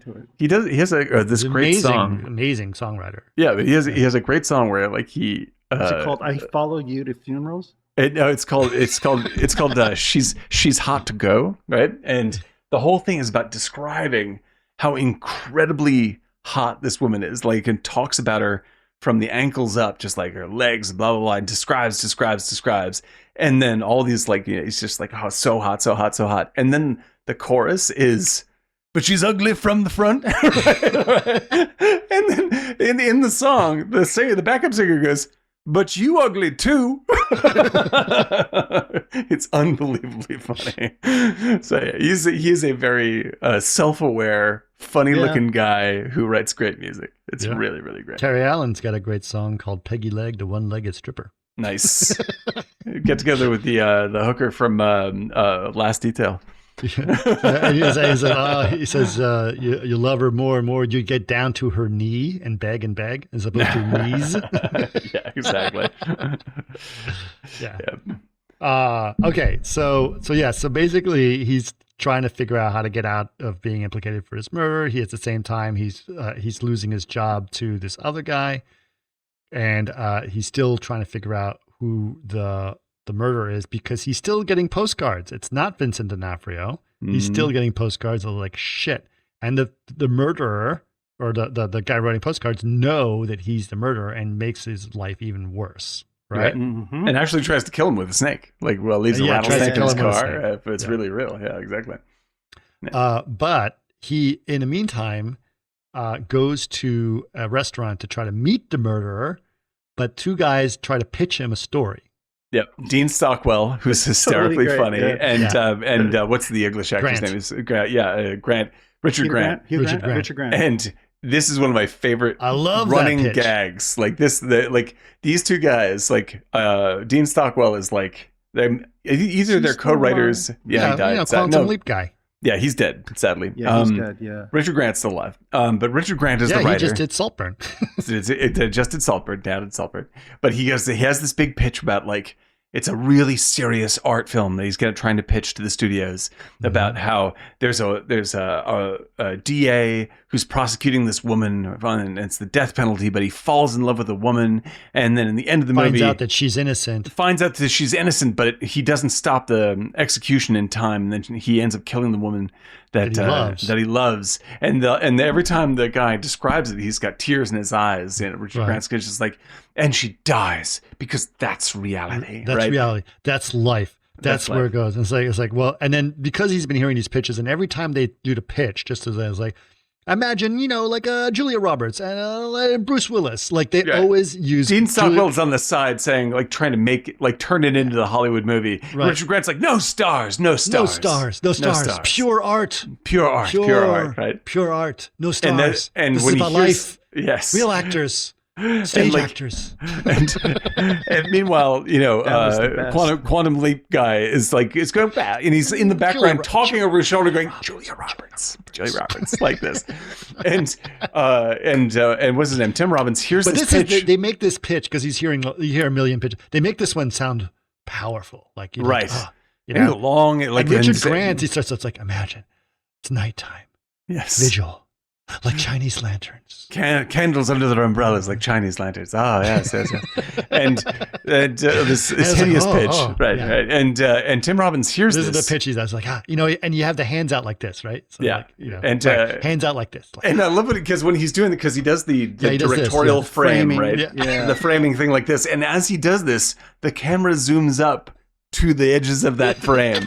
It's so good. It's great. And so, like, he does this. Tim Robbins hears this pitch and it's like, I have an idea. This pitch is so shitty that I'm going to try to lay this off on Peter Gallagher. Yeah. And I'm going to try to trap him into making this movie. Well, hold on. They pitch it as, okay, this is a reality thing. It's like, okay, the guy's pitching it really well, but he knows the film is not going to work, right? Yeah, this is not going to fly. It's not going to end up being. It's going to be a disaster. This is my way of doing. Now, at the same time, the pitch seems like, oh, this could be a good film, right? Could be, right? Sure, right. So there's earnest feelings that are going on, right? Well, the thing is, like, that from Tim Robbins' point of view, like, it's actually pretty great because he is judging the movie he knows this will turn into. Like, That's the experience. Like, I know what this is. I know what this thing is, right? And so, like, he's laying it up. He's just like, okay, I got this idea. I'm going to have a meeting to introduce these guys to Peter Gallagher. They're going to pitch to Peter Gallagher. Peter Gallagher's looking for the thing that will put him over the top, and then he'll pitch to Brian James. The whole thing will start to collapse, and I'll end up looking like the good guy, and I'll be out of danger. Like, he has this whole plot. And this is like, once he enters into this frame of mind, he is like already fallen for Greta Scacchi. He is starting to treat his girlfriend like shit. He thinks like he's getting it all under control. Like he's starting to like get all this shit together. And that's when Whoopi Goldberg comes in. It's like, you don't have your shit together. I know you fucking killed this dude. Yeah. I need to ask you some questions. Yeah. And show you some pictures. Right. And so she knows outright. It's simply obvious that Tim Robbins is the killer. She just needs to put everything in order. Yeah. And that's it. And she just, as you said, her plan is like make him act so awkward and nervous around her that he fucks up. And which he does. And like, there's this terrific scene in the police station, which we already talked about a little bit, when she's doing like the "where's my box of tampons" thing. Right. And he's getting more and more flustered, and everybody in the police station is just laughing at him. Just laughing at him and making fun of him. Like, but they haven't asked him a single question. They haven't asked him a single fucking question. They're just basically making him look guilty and making him sweat. Making him sweat. And he's getting more and more agitated. And this is one of my favorite lines. It's just like, what is this, Iran? Which is the best. And they'll laugh at him. Flipping out. Well, he can only survive, really. The people he probably looks down upon, he only survives in his own world. That little bubble. Yes. He is flopping around on the floor. One of my favorite things when they goes to the interrogation, right? And I was like, oh, come here. I want to ask you some questions if you can. And he walks into the captain's office that's empty. And she's like, where the fuck is he going? I was like, no, at my desk here. Yeah, like, no, like, I'm not at the open with captain. the That's my boss's office. You're sitting here with the other shitheads. Yeah, But that's how he sees power and hierarchy. That looked like the leader's room. Yeah. This must be the most important case, so we're going to the most important room. No. You're sitting at the shitty table here. This is just a regular fucking deal. And you got to deal. move that bag, the gym bag that's there. It's so good. Oh, where are my tampons? Like everything about that is absolutely fucking great. And so all of a sudden, all this gets very, very serious. Like he's going to get caught for this crime, right? And then, and everything seems like it's closing in on him. And then he ends up getting this super expensive lawyer. And you can tell he's super expensive. No, wait, really hold on. No. Oh, yeah, There's a couple of important steps here, right? Yeah, okay, go ahead. A couple of important steps. The walls are closing in. He doesn't know what to do. And at the same time, he's with the new girl, right? Mm-hmm. And he sends his old girlfriend off to New York. Yeah, right. Very broadcast news. Like, why are you saying that? Are you seeing someone else? Tell me you're seeing someone else. I'm not seeing it. It's totally like the scene from The Godfather. You know, exactly. I'm not lying to you, right? I'm not lying to you. I'm not seeing someone else. Yeah. And then he says, I'm going to take this new girlfriend to Acapulco. She goes, I'd love to go to Acapulco. I'll do whatever, because, you're an executive and I can do whatever the fuck I want with your money, right? Mm-hmm. And then as he gets to the airport, he looks at the airport and he sees Lyle Lovett at the airport. He's like, I forgot my passport. We're not going to go to Acapulco. I've got a better idea. We're going to go to this secret spa in Palm Springs, 29 Palms, right? Right. That's exactly where they go. There's that spa in 29 Palms. And so I went there once. And so he goes there and it's like, it's very exclusive. Mr. M, he's referred to as Mr. M, right? And it's like, with a shot of Peter Lorre in M. Right. And so it's like, it's like, there's nobody here. It's like, actually, this place is fully booked. Everyone's very secretive, etc. And so to her, it's just all this exclusivity, chilled champagne, really nice. And then they have a conversation about like the movie industry and how, nowadays all you need to do is sell movies, just sell sex. And then there's the sex scene. Right? Immediately happens their sex scene. Very passionate, very sweaty, very Hollywood. Yeah, and it's all in super lots close up around the lots of sweat, like orange, lips like touching, right? Nasty amount of sweat, and it builds up to the climax of the scene where he says, "I have to tell you about what's I'm responsible. I'm responsible." She's like, "Shut up! Don't say anything! Don't say anything!" And it's like, "I'm responsible," and they're like, this climax happens, and then they're in the tub, and they're in a spa tub, bud tub, and then so I'm just putting the scene behind Eric. This is so great. Realizes he just confessed to the murder of my old boyfriend to me while we were having sex, right? And it's behind Eric. The opening shot of this is her knee coming up through the mud, and it's so nasty because the last thing you saw was like sweaty close-up faces humping away, and like you're just like, oh god, it's like I'm there, and then it cuts to mud going like, oh god, and then there's or a body coming out, a body rising up. It's just like the car in Psycho rising up out of the fucking mud. Yeah, exactly. And then they're lying there in the mud tubs, and you're just and she's like, no. Yeah, exactly. My new world. This is the new world. And then he gets a phone call from his lawyer, Sidney Pollack. He's like, you got to Pasadena for a lineup. Apparently, there's a witness. What? I'll get you a good lawyer. Don't worry about it. It's gonna be fine. He's a shark. Don't worry about it. He's a shark, right? Yeah. And the Keep lineup your nose clean. And the lineup scene is terrific because like it's just you're just with Whoopi Goldberg and Tim Robbins' lawyer. And this lady who supposedly saw the murder happen from across the street. She does pass by in front. And she's pointing at everybody. And the lineup is Tim Robbins. It's all behind us right now. A bunch of random guys. And Lyle Lovett, right? And she's like throwing a cop. You're throwing the cop, right? Right. And Lyle Lovett just stands out so much compared to everyone else because his crazy ass hair. Yeah, exactly. He's a weirdo, right? And the woman's like, "Oh, let me see number one. Let me see number. Okay, number three. Let me see number three." And then the lawyer keeps like hinting is like, she seems to recognize this. Okay. What are those prescription glasses you have? You can't ask her that question. You can't ask this. And then Whoopi Goldberg keeps like, what about 5? Which is What Tim about Robbins. 5? You want to take a look at And she 5? completely ignores Whoopi Goldberg. It's like, no, it's 3. 3. I It love was it. 3. I swear it on my mother's grave, it was 3.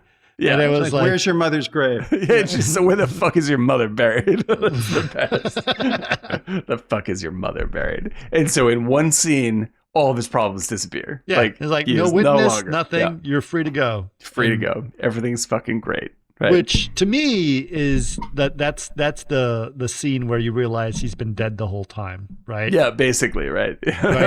Right. Because he gets away, and then it's flashback 1 year later. 1 year later, and now Now you're now he's in watching heaven. the screening. No, you're watching Yeah. the screening of the movie that has been pitched to you, right? Right, Where yes. she is on death row. Right, and so But you who's have on death row? Julia Roberts. Julia Roberts. So Julia Roberts is in the gas chamber. They've dropped the pellets. And who is waiting Comes to next her to her, rescue. like in the background, is Peter Falk and Peter Falk Susan and Sarandon. Susan Susan Sarandon. Sarandon, who's Tim Robbins' wife, Yes, it's so good. It's so good. and they're like sitting there. So all them, and by the way, also is Robert Altman was in that crowd too. I don't know. yeah, If you know it. and fucking not Danny Aiello, but the other. All these. Yeah, it's like Robert Everyone's Altman's there. in this. It's Everyone's just in jam packed, this. and it pulls back, and you see that you're in the screening room watching this movie with Peter Gallagher and everybody, like Everyone. the And the original writer who pitched it, right? And the original guy- writer pitched the it, Richard and Grant, Dean Stockwell, and Yeah. like they're all watching this thing, and everyone's like, and then so She's they're about watching to and be watching, murdered. So and she, like she's the about to be pellets killed by the drop, gas chamber, like just pellets drop, this- and she goes and dies, Right. and then suddenly Bruce Willis kicks in the Sure. door with a Says, "What?" shotgun. Just like you said, not, and he comes in, and it's like shotgun blows away the glass for the gas chamber. Everyone's going, "Oh no! Oh no!" Like, right. Comes in, picks her up, gets her out just in What time. took you so long? Over the top, ridiculous. Traffic took was you a so- bitch, she Traffic says. was a bitch. The end. And then everyone, all the studio execs are incredibly happy. Fantastic, except for Tim Robbins' old girlfriend, who is the story manager. And, She said, "Why the hell?" Did and she's like, "Why'd you change that? Why'd you compromise in the ending? That was what happened to the great ending." Because we tested in Topeka and it sucked. Yeah, exactly. That's reality. Like I was saying, because that's reality over and over again. Like finally, in the end, it's the fucking screening in the Poconos that fucks you. Like, and now you have to give the shitty, stupid happy ending. Yep. And so she's really upset, and she's like, I'm not gonna let this happen. We're going with the original ending. And Peter Gallagher just goes, "You're fucking fired. You're fired. You're out. That's Right. that." And she gets out of the studio. It's really good. She gets out of the studio. She's totally beaten now. She's upset. It's like this, we used to be about, like, you can tell her was like, but it was a good story, and it was about feelings. there was something we and could then have her made out of heel this. Yeah. breaks. She trips her fall. She's got a bloody knee while walking through the studio, and she's crying, and she's trying to go see her old boyfriend to say, what the fuck happened? And he won't let her in because guess what? Her old boyfriend is now the head of the fucking studio. The head of the studio. Tim Robbins becomes head of the studio. He gets it all, right? He gets it all. And he's hanging out in the office with the head of security And he has a playing great basketball. car in the end. Right, exactly. Yeah, and so rolls. he walks right by his ex-girlfriend. She's like, "Please just talk to me. And he's like, "You'll land on your feet, I know it." And gets in his car and fucking peels out. Feels out and goes to see, and then the guy, he's in the car and he goes, "I have a story. I think you're going to really like it." And it turns out it's the guy who wrote the postcards who's pitching to him. Now, here's the thing, right? I always have a pet peeve about this. He's pitching him the story of the player that he just watched. He's like, it's a screenplay called The Player, and it's about a studio executive who gets away with it. tells He gets you away with murder. Right. And he's like, and he gets away with it in the end. He gets away. You can guarantee that ending? I can guarantee that ending. Like, and they make the deal like it was a payout. It was a it's payout disguised as a script pitch. Yeah, like the screenplay you're watching is essentially the blackmail, that the transactive. That's blackmail. why it works for me, because when you do a show like that where the end of the movie is the movie you just watched, right? If you make it that layered, it has to retain the punch. Yeah, exactly. And the irony of it. Right, because Massive like irony. this and adaptation do this correctly. But you like him. I mean, he got what he wanted. Yeah, I mean, he's the hero. He ends up, like, he goes back to his house. Greta Scacchi is there. She's pregnant. Beautiful They're home, walking to she's the wonderful pregnant. home. Life It's is a good. happy ending, just the way you wanted it. Pasadena. Here you go. You know, and they live in a nice craftsman house in Pasadena. Exactly. It's beautiful. Look at this. You know, and that's reality. That's the punchline. You know, like this is the movie. The truth is, this is the movie you want, audience. Like this is the one you want. This is what, like, when we send movies out for testing. Yeah, this is what you ask for, and here it is. I remember when Brady saw his first sad movie, he was like, "What the fuck was that?" He was so angry. Oh yeah, so or classic Godfather 2. Like he was just like the first Godfather. The Godfather 1. Yeah, exactly. Yeah. What the fuck is this? Michael becomes bad. Yeah, like yeah, that's the fucking story. That's and he's like, no, that does not work. Yeah. I watch stories for good feelings, happy endings, and heroes, not this fucking arty dumb stuff. It's so good. I love this film. Now the fashion is very dated. Oh yes. Like the whole movie is sort of a brilliant slice of 90s life right there. It's music is really good. Yeah. The music really engages you and makes you feel edgy and uncomfortable, which is perfect. Yeah, it's one of I think Robert Altman's best stuff is still his run in the 70s, but for his 90s Gosford Park, this and what do you call it? Shortcuts. Like that's when he was like one great run in the 90s that he really killed it. This one was good. This one's good. I know it only really plays for people who are in Hollywood, which is fine. Yeah, it's which pretty is why limited, he got so many Hollywood people to be in it. Right. But it's really good. And I love how it's layered as a it's basically there's so much of there's so much touch of evil in this, and yet they reference touch of evil constantly at the beginning. Like they laid out the whole thing right in the opening shot of Touch of Evil. Right. I think that there's this. You're right, because it's actually very tricky to do this kind of a stunt movie. And maintain the weight of what you're saying. If there were not stars in it, it would have been more like that shark movie with Frank Whaley. Swimming with sharks, right? Yeah, that kind of thing. Which is good. It's a good movie. It's not this. But it doesn't carry the heft. Yeah, exactly. And yet, it has to. In the end, you have to be like, yep, there. It still has the punch. Even when you were, that James Blevins was a transportation manager for Swimming with Sharks. Yes, that's hysterical. That's amazing. That was his job. That's pretty great. Yeah, it's so fantastic. Funny. So funny. But yeah, I would recommend this also as a double feature with Adaptation, which pulls the same kind of trick and makes the same kind of point. It's just sort of like Adaptation. Big Picture is a great film. Big Picture is also another one. Yeah, exactly. I love that movie.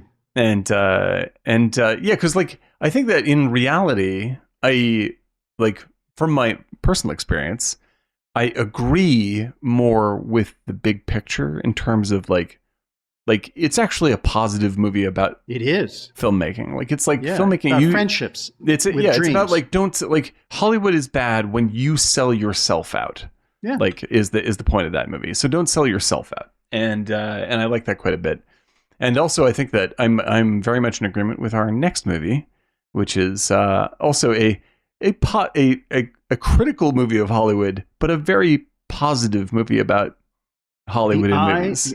The Eyes of Laura Brisbane, which is such. It's so good. Oh my! How did they get the Brisbane sisters to be in that after they swore off movies for so long? I don't know how they did it, but that's the magic of Hollywood. If you can make the Brisbane sisters come together and make this film, what a swan song! Really beautiful, really beautiful. And if we don't do that one, I guess we can do Hail Caesar, which is also a good positive movie about Hollywood. But I think that if you're gonna get a good bowl of cynical soup, I would say The Player is the dark side of the coin, and then the happier version, although equally critical, is Hail Caesar. Hail Caesar is highly what's the word I'm looking for? Not critical, cynical, or not ironic. What am I looking for? A parody. Yeah. It's basically a farce. It's just farce. This is an absolute ridiculous version of how Hollywood works. But in that, it also really finds something very, it has a really wholesome truth at the center of this movie. Yeah, that I think is really beautiful. Our main character, Brolin. Yes, he is I felt so bad for him. He is the fucking hero, man. He's the good guy version of Tim Robbins. He is. He's like, I gotta keep this fucking circus going. Exactly. This circus of crazy fucking idiots. Yeah. Who I love, and I have to somehow plug all the holes and fucking close all the bedroom doors and get everyone out of the hoosgow and like keep the fucking thing running somehow because everybody in this is nuts. Yeah. And everyone's got their weird beliefs and everyone's got their fucking bizarre shit they're into, and somehow we have to keep the whole going. Doesn't it open with him going to confession? Yeah, exactly. Yeah. Opens and closes with confession, which is my favorite part. It's been 24 hours since my last confession. Yeah, it's really too much, son. Smoking. It's too much. It's really too much, son. Yeah, like oh, Father, I'm so sorry. I lied to my wife about smoking. Yeah. Brolin is a fucking hero in this movie, man. He is so goddamn good. Yeah. But the crazies are crazy. Like, it's like, oh my God. Like, he's got to take care of all these, like this girl, like taking the pictures with the butter. It's like, and I love the way they like when the cops are like possible French postcard situation. Like, this is a thing. Like, it's like this movie is just, like, it's so fucking funny. This movie is so goddamn funny. It's unbelievable. First of all, packed cast. Absolute. Yeah. This movie is as packed a cast as you can get. Packed. As the player. Yeah, like, I mean, it's wall to wall, just like the player is. I didn't realize that the weird sort of German director guy who does it's Highlander. Christophe Lambert. It's Highlander. Oh no more. Don't worry. Yeah, Mannix. I won't fraternize with that woman anymore. This film also feels like it's, even though it's a Coen Brothers film, it's borderline Wes Anderson. Oh yeah, I mean it's one of the most hyper-crafted movies for sure. Also the one with Paul Newman is hyper-crafted. Yeah, which one with Paul Newman? Hudsucker Proxy. Hudsucker Proxy. Yeah, this lives in the same world as Hudsucker Proxy, Barton Fink, and I would say like it verges on Serious Man. Like they're all in this weird alternate universe that it makes up their lives. When they get really close to things that are them, like Hollywood or being a writer or being from a Jewish family in the Midwest, like they turn into this style, which is some of their silliest stuff, but it's unbelievably funny. Like I'm a James Brolin fan, not James Brolin, Josh Brolin fan anyway, but I was unprepared for Mannix. This guy, this guy is a true hero. Really, he's really, really good. Yeah, absolutely terrific. I love No Country for Old Men, but this is the one. Yeah. But so this is the story of Eddie Mannix, who is a fixer for what is it? Capitol Pictures. Capitol Pictures, which, by the way, I think they've used the term Capitol Pictures in movies. In Barton Fink. Specifically Barton Fink. So this explicitly takes place in the same world as Barton Fink. Yeah. Yeah, exactly. At the same period of time. I didn't know that, more but or less, I just like Barton Fink, Hudsucker. It's a hyper realism, like you were saying. Yeah, that is beautiful. And the VFX was done by PSYOP. That's a choice right there. Right? Yeah, you're getting stylized. You're getting good stylized stuff. Yeah, it's super cheesy VFX that are done for this, where it looks like miniatures and intentionally. And it's a very crafted, weird world they're presenting here, and that's part of the flavor. It's like you're watching a Hollywood movie about Hollywood movies, and so it has this extra layer of almost meta construction to it. Like everything is a little false, no matter what you do. Like, and everything's putting on kind of a show. Last night I was. Keep going. Oh, good. Well, I was saying, like, there has to be this love of just that color tone and the titles beautiful in there. It's almost like an homage to that as well, because it was just, the graphics were incredible. Oh yeah, like all of the design is like the color temperature of the entire film is very much of its period. Oh, like it's beautiful. The logo design for Hail Caesar is exactly right. Like But it's it flawless. just evokes something The acting else. styles. Yeah, Yeah. everything's All of the- very, very a total big. different Yeah. part of a time in America. It's absolutely. And they walk I from love this film to film. film. So there's multiple films that are going on. Each one is its own genre and completely different, right? You've It's like this pastiche of all these kinds of movies that You've got the swimming number, right? Right. Yep. They're Done making a by- Bible epic. Right. A Bible epic with what's his name? George Clooney. George Clooney, right? Right. Called Hail Caesar. They're making a dancing Navy sailors movie. The gayest thing in the world. Which is incredible So because funny. because it is based on two back-to-back Navy dancing movies with Frank Sinatra. Right. One's Anchors Away and one's Anchors On the Town. Away. Right. Yeah. And these are straight up from that. Like it's Right. just exactly the same thing. And On the Town, my professor at NYU, my set design No, I designed love that. it. These are great movies. designed They're it. incredible movies. So to fun. they do the musical number, and it's all these sailors, which is the guys behind us, right? Oh Are my God. led by what's his name? Channing Tatum. Channing Tatum, and the Who starts himself off is like bisexual. It's like huh?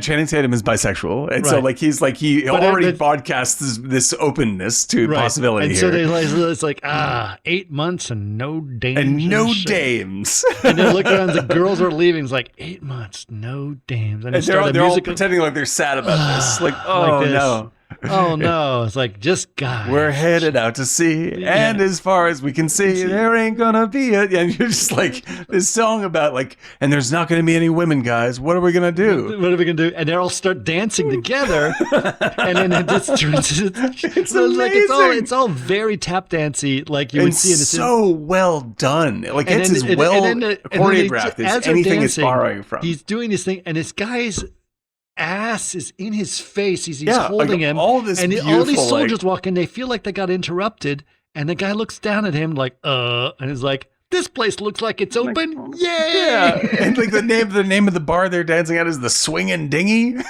Like it's hysterical. It's hysterical. Like because these movies, I mean, like you watch Anchors Away or On the Town, like these are very heavily gay coded movies. Like which is because like there's there's this real lifestyle of real people that like they want to make a movie. They can't say it's gay.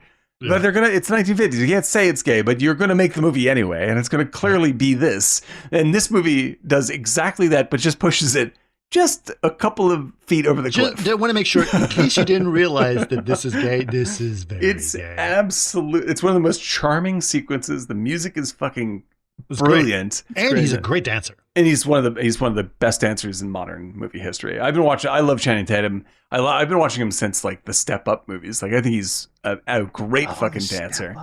And he kills in this thing. Yeah. Like it's Great dancer. and that the Coens are so good at doing these, just staging these really just gloriously worshipful renditions of their favorite kinds of films. Yeah. And like winking at it and saying like, this is ridiculous, but it's also something we deeply love. Well, Like- they did, and the most ridiculous one is, although there's several, but one of the most ridiculous ones I do is with Scarlett Johansson, who does like what's the swimming Esther woman. Esther Williams. Esther Williams movies. Yeah, Right. the swimming, dancing swimming Yeah, movies. yeah. And she's such like, whatever. She's And she is, by the way, unbelievably good in this. Right, Like she looks people- all charming and smiling Right. behind it. And Like, she's like, this- well, this, Get like, this fish ass off me. total Brooklyn. There was a lot of Babylon in her character. Oh, she is fucking so funny in this movie. Yeah. She is gold, pure gold. Right. And all of these guys have a slight problem, right? So, and he's got to solve all these problems, right? So And don't forget also, there's a Western with Alden Ehrenreich, Right. who's just like who's So Hobie good. Doyle, right? And he, impossible moves are so great. it's like this movie's well, it's jam Idaho packed. Silver, like what's his name? The Lone Ranger. It's right? a Lone Ranger, yeah. But it's actually I forgot the actual series that they're aping, but like it's the singing cowboy movies basically, right? So he gets his own he gets his own like song, and you get to see his movie, and you get Scarlett Johansson gets to see and so you get these like absolutely lavish reproductions and redeliveries of these styles, and none of them are unlike when shitty movies do, like, we're doing a film noir and people are going to talk like Bogart, and they're just crappy. Like, this is made at the level of the movies they're trying to ape or beyond. Right. They're taking it to that level and then doing it yet better. Right. And it's both loving and critical simultaneously, and it's absolutely fucking out of this world. It's one of their best made movies. And when they try to do, it's beautiful. When they try to do, so they're trying to do this Jesus movie, right? Called Hail Caesar. It's like, it's the perspective of Jesus, but told from a Roman. Yeah. Right? Oh my God. Yes. So good. And then so there's like, is this going to offend anyone? So they bring in all the religious figures that they there's like the Catholic guy, there's the Jew, there's the Jewish rabbi, there's the Orthodox. It's just like everybody, every possible leader. The Jewish guy's like, well, we don't actually believe in Jesus, but you know, it's just like, because there is no Christ. This is dumb. Why are you even asking me? You know, and like they get this giant argument over like the representation of the Christ, and like then the rabbi who's played by Robert Altman. And he's just like, and they start arguing about the quality of the movie, and he's just like, gentlemen, I just need to know whether or not this is an offensive depiction of the Christ. Yeah, and then like, after all of this arguing, and the rabbi just goes, I don't have any problems. You're just like, oh my God, it's so fucking funny. Like, but like all of that incredible humor and all these incredible lines. First of all, they also pack in a spy movie, like a Cold War spy, epic. Because all the writers are secretly that's a different but just stylistically they're packing that movie, like that, they get that movie in too, but even though that's technically part of the plot, that's part of the plot. Right? but like the cherry on the sundae of this movie is the drawing room comedy that Hobie Doyle, the singing cowboy, is told by Nick Skank, the runner of the studio from New York. He's like, change his image. We're going to change your image, Hobie. He's like, all right. And you're not going to be the singing cowboy anymore. You're going to be the romantic lead in a very articulate comedy. Right. And the sequence of shooting that is it's a little anti-Mamie is what the movie he goes into. And like Ray Fiennes the scene between him and Ray Fiennes is, I'll be conservative, it's in the top 10 funniest things ever filmed. It's perfect. It is a perfect bit of comedy because he is not Hobie Doyle is not just not an actor. He talks like this, he's like, he doesn't have that upper class. Yes, absolutely. Like he's walking to the set where everyone has this mid-Atlantic accent. Yeah, it's just like everyone's talking like that. What should we do about that? And then like he's like, well, what do you want me to do? They're like, oh no.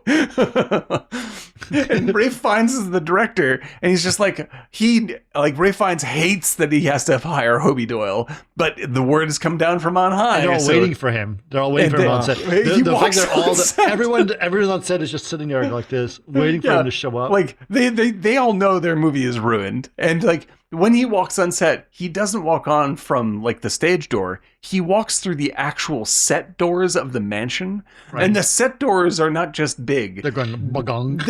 They're gigantic, and they make him look like a hobbit. Like he walks in, he's so small, and everyone's like, "Great, here comes the guy that's gonna fuck up the picture."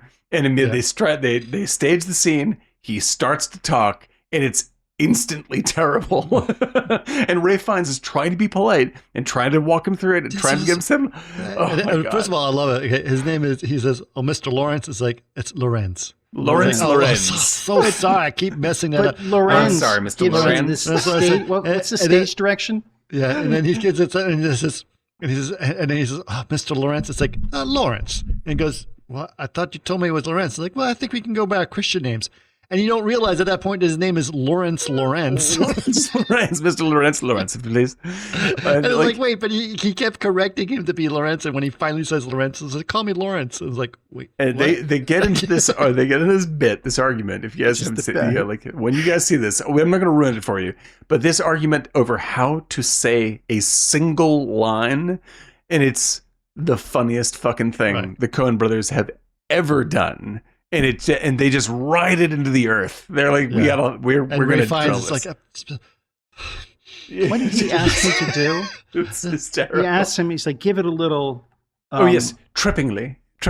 It's just like trippingly. He just gives him these instructions that you're like, kind of laughter. He says, you give it a little laughter of rueful. He is rueful laughter, rueful chuckle. It's like rueful chuckle. Okay, it's like tripping. It's like, you know what? Don't do that. Bad direction. My fault. Don't do that. And watching Lawrence Lorenz be stretched to the breaking point over Hobie Doyle's incompetence is one of the great joys in movie history. You're like, if you haven't seen this movie, just wait till you see the scene. The scene is one of the greatest things ever shot. Yeah. It's just perfect. And there's a line from the scene which you'll be repeating for the next 2 weeks. And that line, that line is if it were so simple. Would it were so simple? Would it were so simple? Would it were so simple? Would it were so simple? And he can't do it. And then when I actually film the actual line, and you see the actual film, he looks at the camera and goes, "It's complicated." It's complicated because he can't say the line. And like that's the entire movie in a nutshell, which is just like everything about movie making is a compromise. Like everything that Mannix is doing is just like it's a compromise. Everything is a compromise. Yep. There's so much shit going on, and there's so many personality disorders, and there's so much fucking money, and there's so much like everything is going wrong constantly, and he just has to find a way to put the track in front of the train for another 20 feet. Right. And that's the entire existence of his job. Yep. And so his journey is like he begins the movie stressed out, like he's having a crisis of faith over whether or not he loves this work anymore. Right. Take a new job at Lockheed. And he's being offered a new job at Lockheed, and he gets a very good offer, which basically says, you do this, you're done for life. You're set for life. Right. And so this is where the beautiful complexity of this movie comes in, because it's all very subtle, and I didn't really understand what the fuck they were doing the first time I saw this. But the movie that they're making with George Clooney, right, is called Hail Caesar. Like, so the movie you're watching is called Hail Caesar, but the movie they're making is called Hail Caesar. But it's called Hail Caesar, A Tale of the Christ, is the movie they're making, right? And the opening image you see is of a statue of Jesus Christ, right? And you are watching Eddie Mannix as he is being tempted by the devil of Lockheed Martin to not follow through on saving everyone. Like it is a tale of the Christ. Eddie Mannix is the Christ. And George Clooney in the movie that he is making is a Roman centurion who witnesses the glory of Christ. And in the movie that you're watching, George Clooney is a Roman centurion, and he's dressed as a Roman centurion. The whole time. Who beholds, and like his whole thing is that he is he sees the inner workings of Hollywood, and he i.e. Rome, right? He sees he's like, I understand it all. This, it's not even, there's nothing good about this whatsoever. There's nothing good about life. And he gets all cynical and just, it's actually a bunch of bullshit.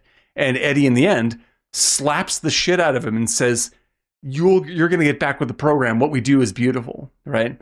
And so Eddie, in this situation is Christ, giving faith to the Roman general that George Clooney is, as he's playing the Roman general. That's good. That's a good play. I'm just like, this movie is fucking perfect. It's a perfect film.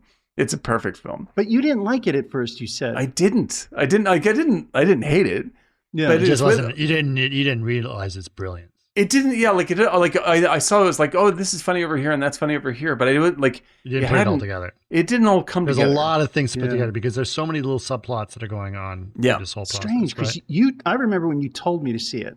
Yeah. Oh man, I'm a total fanatic about this movie now. I loved it. I just liked the look of it at first. Yeah. And just the vibe. I loved that. It was just so offbeat, much like some of that earlier work that they did. Yeah. And so I really liked it. Yeah, I knew that you'd be on it just because like of the period itself, and the brilliance with which they do it is undeniable. You know, that's great. And then the more you watch it, and this is true for you guys, right? Like the more you watch this movie, the funnier it gets, right? The more it tightens up. I mean, you open up some new ideas just listening to you and Chris talk. But yes, it's like a nice onion that just kind of unfolds. Yeah. And that's the genius of them. It's just they just their stuff never gets really old. There's also like a lot of Buster Scruggs, like the first episode of Buster Scruggs, like the first thing with like the whole soldier thing. Oh God. And what's his name is in it? Oh, I haven't seen Buster Scruggs. The Highlander, the other Highlander is in this too. Which one? The bad guy. Delgado? Oh, that's right. He's the other Roman centurion. Yeah, the Roman centurion. Yeah, it's the Kurgan is in this. Clive, that's right. yeah. He's fucking great. That guy's great. Yeah, he's amazing. That guy. Yeah, it's now because I love something it. I can't forget. Clive yeah, something. no, it's not Clive. It's very close. Hang on. Kurgan. Who plays the Kurgan? The Kurgan. Clancy Brown. Clancy Brown. And so Clancy Brown plays George Clooney's best friend in the movie that they're making, right? And in the end, like, I love the ending scene when Clooney has this realization, or his character does, and he's talking about he's seen the light of he's seen the light of Christ, and it's changed his world, right? And he gives this long, beautiful speech, and everyone on set is going, oh. And everyone, as they're listening to it, is becoming inspired by the speech in the real world. Like the cameraman's going, whoa, and everyone's like mesmerized, and it all comes down to a single word, and it's just like, and this humble man showed me a new way to see the world. If we only had, and it builds up like if we only had faith. If you only had faith. That's so genius. You almost had it this time. I almost had it this time. But it's a long speech. It's a long speech, and he fucks up the last line. It's so good because, like, really, that's what the movie is about. Like, the movie is about. Is about faith. It's about because everyone in the movie has these belief systems, right? There's the communists, there's everyone has their little weird. What's weird about it is the communist plot thing, which is hilarious. It's amazing. It seems like it's the major part of the movie, but it's not. It's trivial. It's absolutely trivial. Money at the end, which I still makes me laugh. Oh, with chaining and the dog and the money. It drops my God. Like, oh. No. Oh well. That was one of my favorites. I love that submarine scene. It just is so beautiful. I love everything with the communists is so fucking funny to me. Just to put it in perspective, what happens specifically with the communists? All the writers in Hollywood are communists in this movie, all which the writers, is hysterical. Of course, because it's all they're probably gay and they're all communists. Yeah, they're all blacklisted communists. Right. So what ends up happening in this movie is that he is George Clooney is in a movie. An extra played by Wayne Knight. Yes, hysterically funny. Poisons his drink or puts something in his drink to sedate him, right? Right. And they're going to kidnap him. And then what the cowboy guy says, it's always the extras. You got to watch for the extras. And the way he says it, it's just like, well, I'd look at the extras. The extras. I just look at the extras because you never know what an extra's thinking. So they kidnap him. They kidnap him and take him to this beautiful house in Malibu, right? Or and it's it turns out hyper. It's like it was obviously a matte painting, but it's this Right. beautiful. It looks like the North by Northwest. North by Northwest. Yeah. It's so funny. And so he's taken there. He's still in his Centurion outfit as he's there. The whole movie is in his Centurion outfit, even after he's kidnapped. And the maid looks at him when he wakes up. Yeah. He wakes up on a literally on a dinky little fold out chair, right? All of these communists, led by Channing Tatum, ultimately, right? All these communists are trying to put subversive communist messages into their movies, which doesn't work at all, right? And they're all like these they're all like eating finger sandwiches, and they have like nice sweater vests, and they live live in in a a nice very nice house, house. fucking super nice house. And the first thing, like, they're and they're all smoking pipes, and they're all all smoking talking. pipes, and they have beards, and like they're all talking about the working man, right? They're all like, we're the working man. I'm like, you're a bunch of like, look at you guys, you're ridiculous. And he gets into it like in a way. He's having this dialogue with them. Okay, I agree. We're like a study group. Like I love like when Clooney first sits down and they're just like, dude, so what do you think about and they talk like the history of this and the history of this, and Clooney is like in his Roman centurion costume, goes, oh, I'm not really a student of history. Like, it's ridiculous. It's so lovely. He sits down and his stage sword gets caught, like stabs him, and it's like, oh. And then the communist leader Every goes, oh, they time. can be so annoying. Swords when you try and sit down. Like, it's unbelievably funny. And like it has all these little tiny sort of side characters, like the guy who can't stop chipping in with like these angry comments. Right. Just like, no, the boss is a leech. And I was like, would you shut up? And they're constantly arguing with themselves over like these little points of like of how communism works and all these fussy little things, and all of their bullshit comes to nothing at all. Like the money they gather sinks to the bottom of the sea. Like the kidnapping, he's saved. First of it's all, fine. What's funny is like they get Brolin to basically get $100,000 in petty cash. Yeah, exactly. In a suitcase immediately. Cram it into a valise. Right. And hide it on set. It turns out that to be this set. And the hero of the movie that saves George Clooney is Hobie Doyle. Yeah.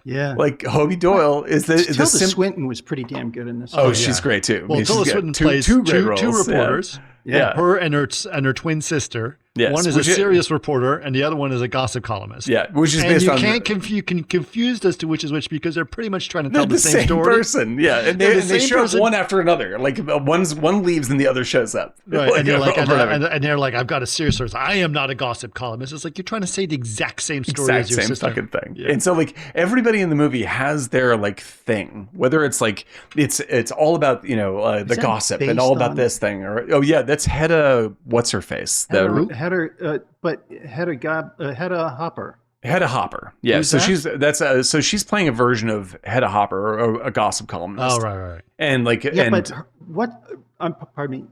I believe Joan, the dark-haired from Dynasty. Yeah. Right. Joan Collins. Joan Collins. Her Collins. sister was a famous gossip columnist too. Yeah. In fact, I think that is who they're referencing. It's right? Hedda Hopper and the other, and whoever that was. Right.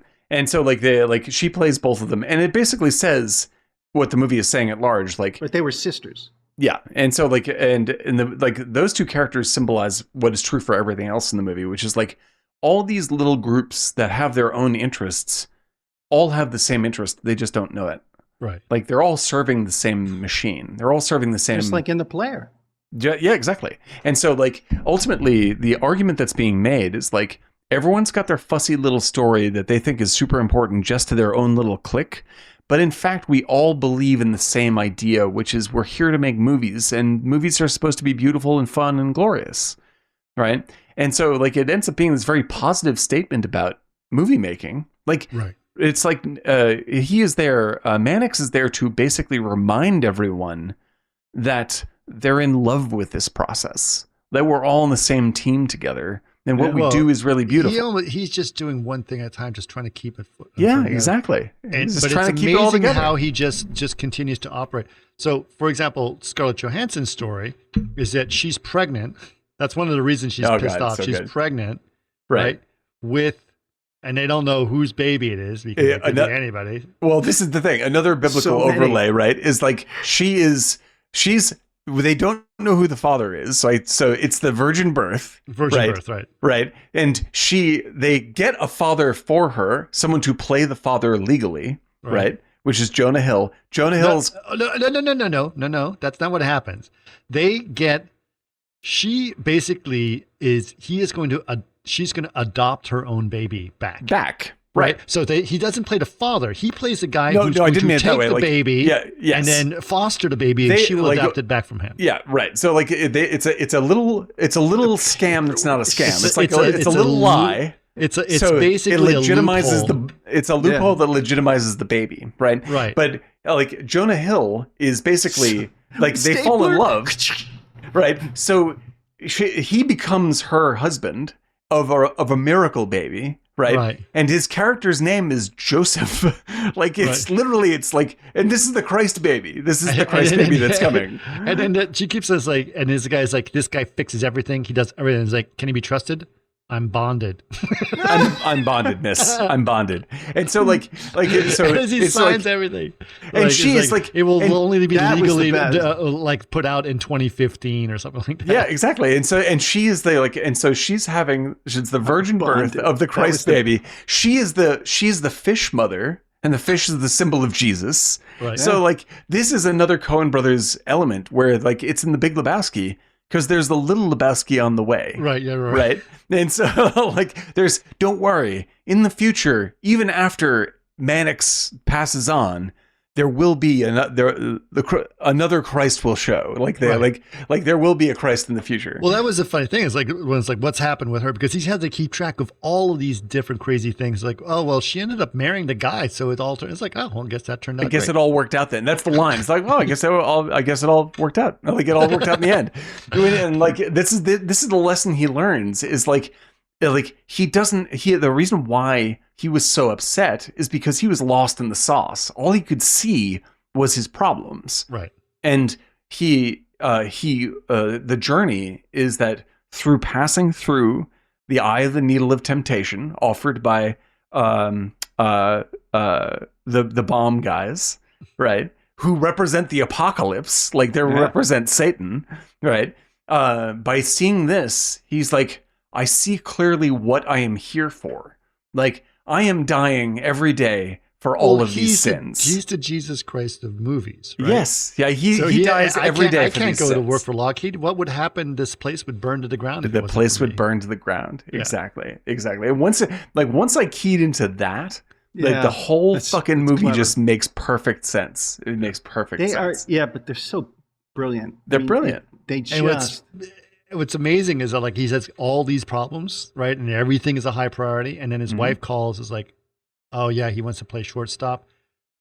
I got to call the coach. So like suddenly he deals with that kid, like his own kid's problem his own at kid, the same level as I gotta fake an abortion or whatever else. Exactly. French postcard problem, whatever he's got going on. It's all the same level. It's all the same. And I love that, like, you can see that he's a good guy when he goes, he's talking about when he's on the phone with his wife and she's like, well, he just doesn't want to, like, he said he wanted to play shortstop, but now he wants to do this. And like, don't you think we should make him honor that commitment?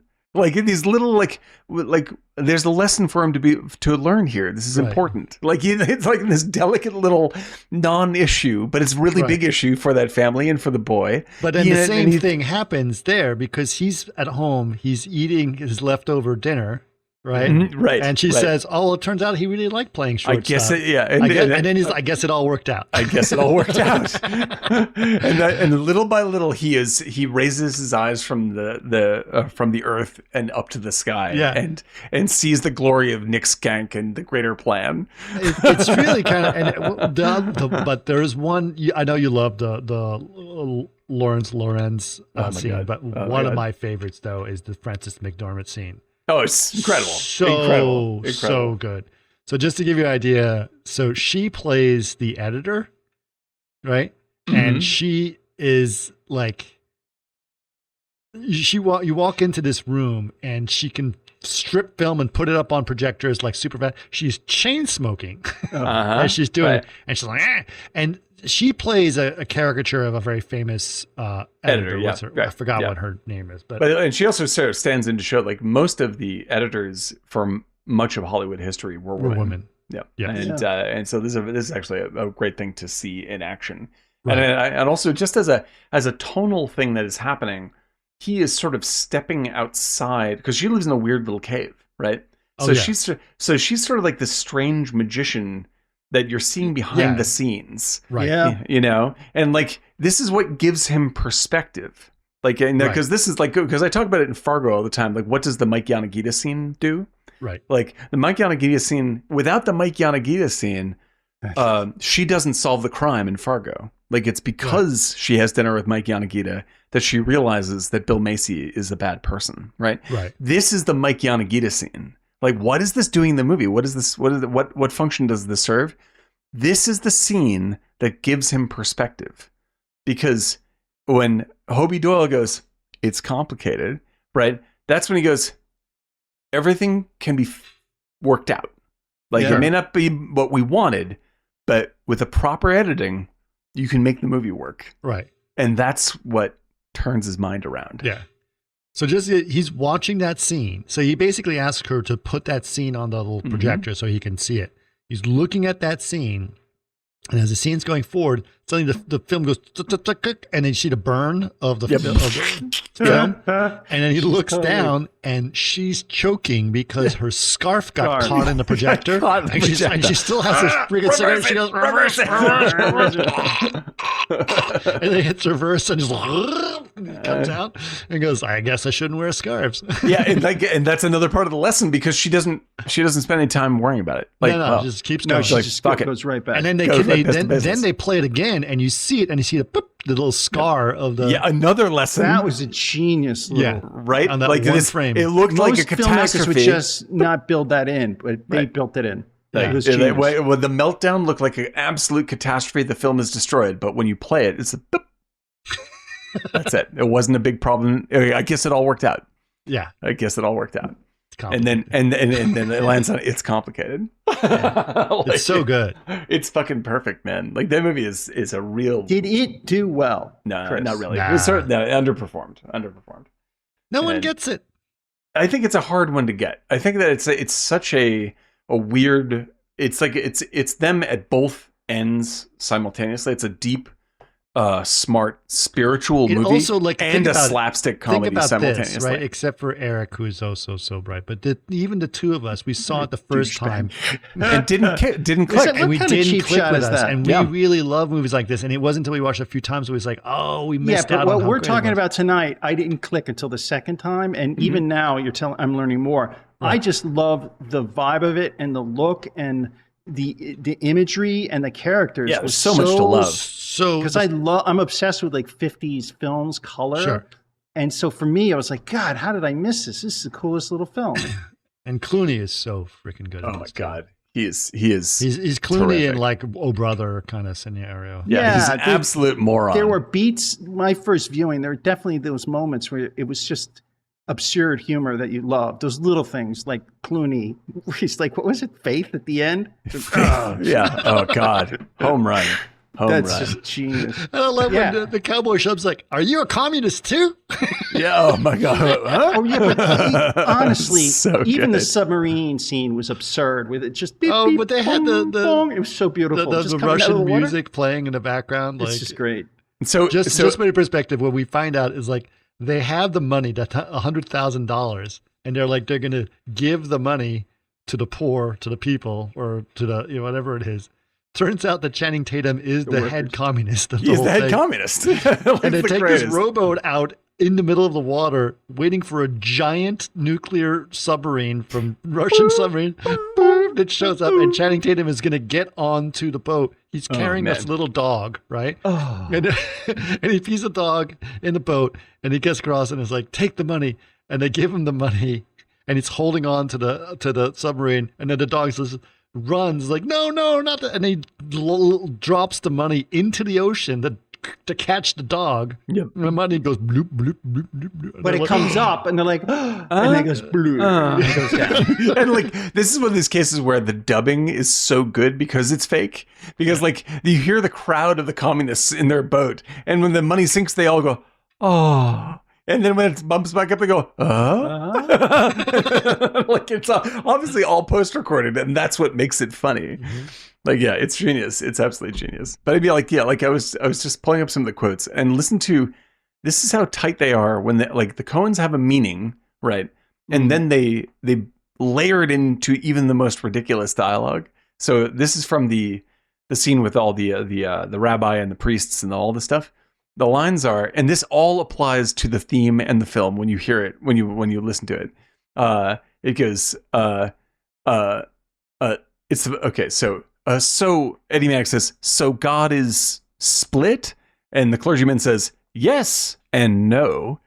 And the Eastern Orthodox clergyman goes, "There's unity and division," and the other clergyman says, "And division and unity." And then Eddie Mannix goes, "I'm not sure I follow, Padre." And the rabbi goes, "Young man, you don't follow for a very simple reason. These men are screwballs."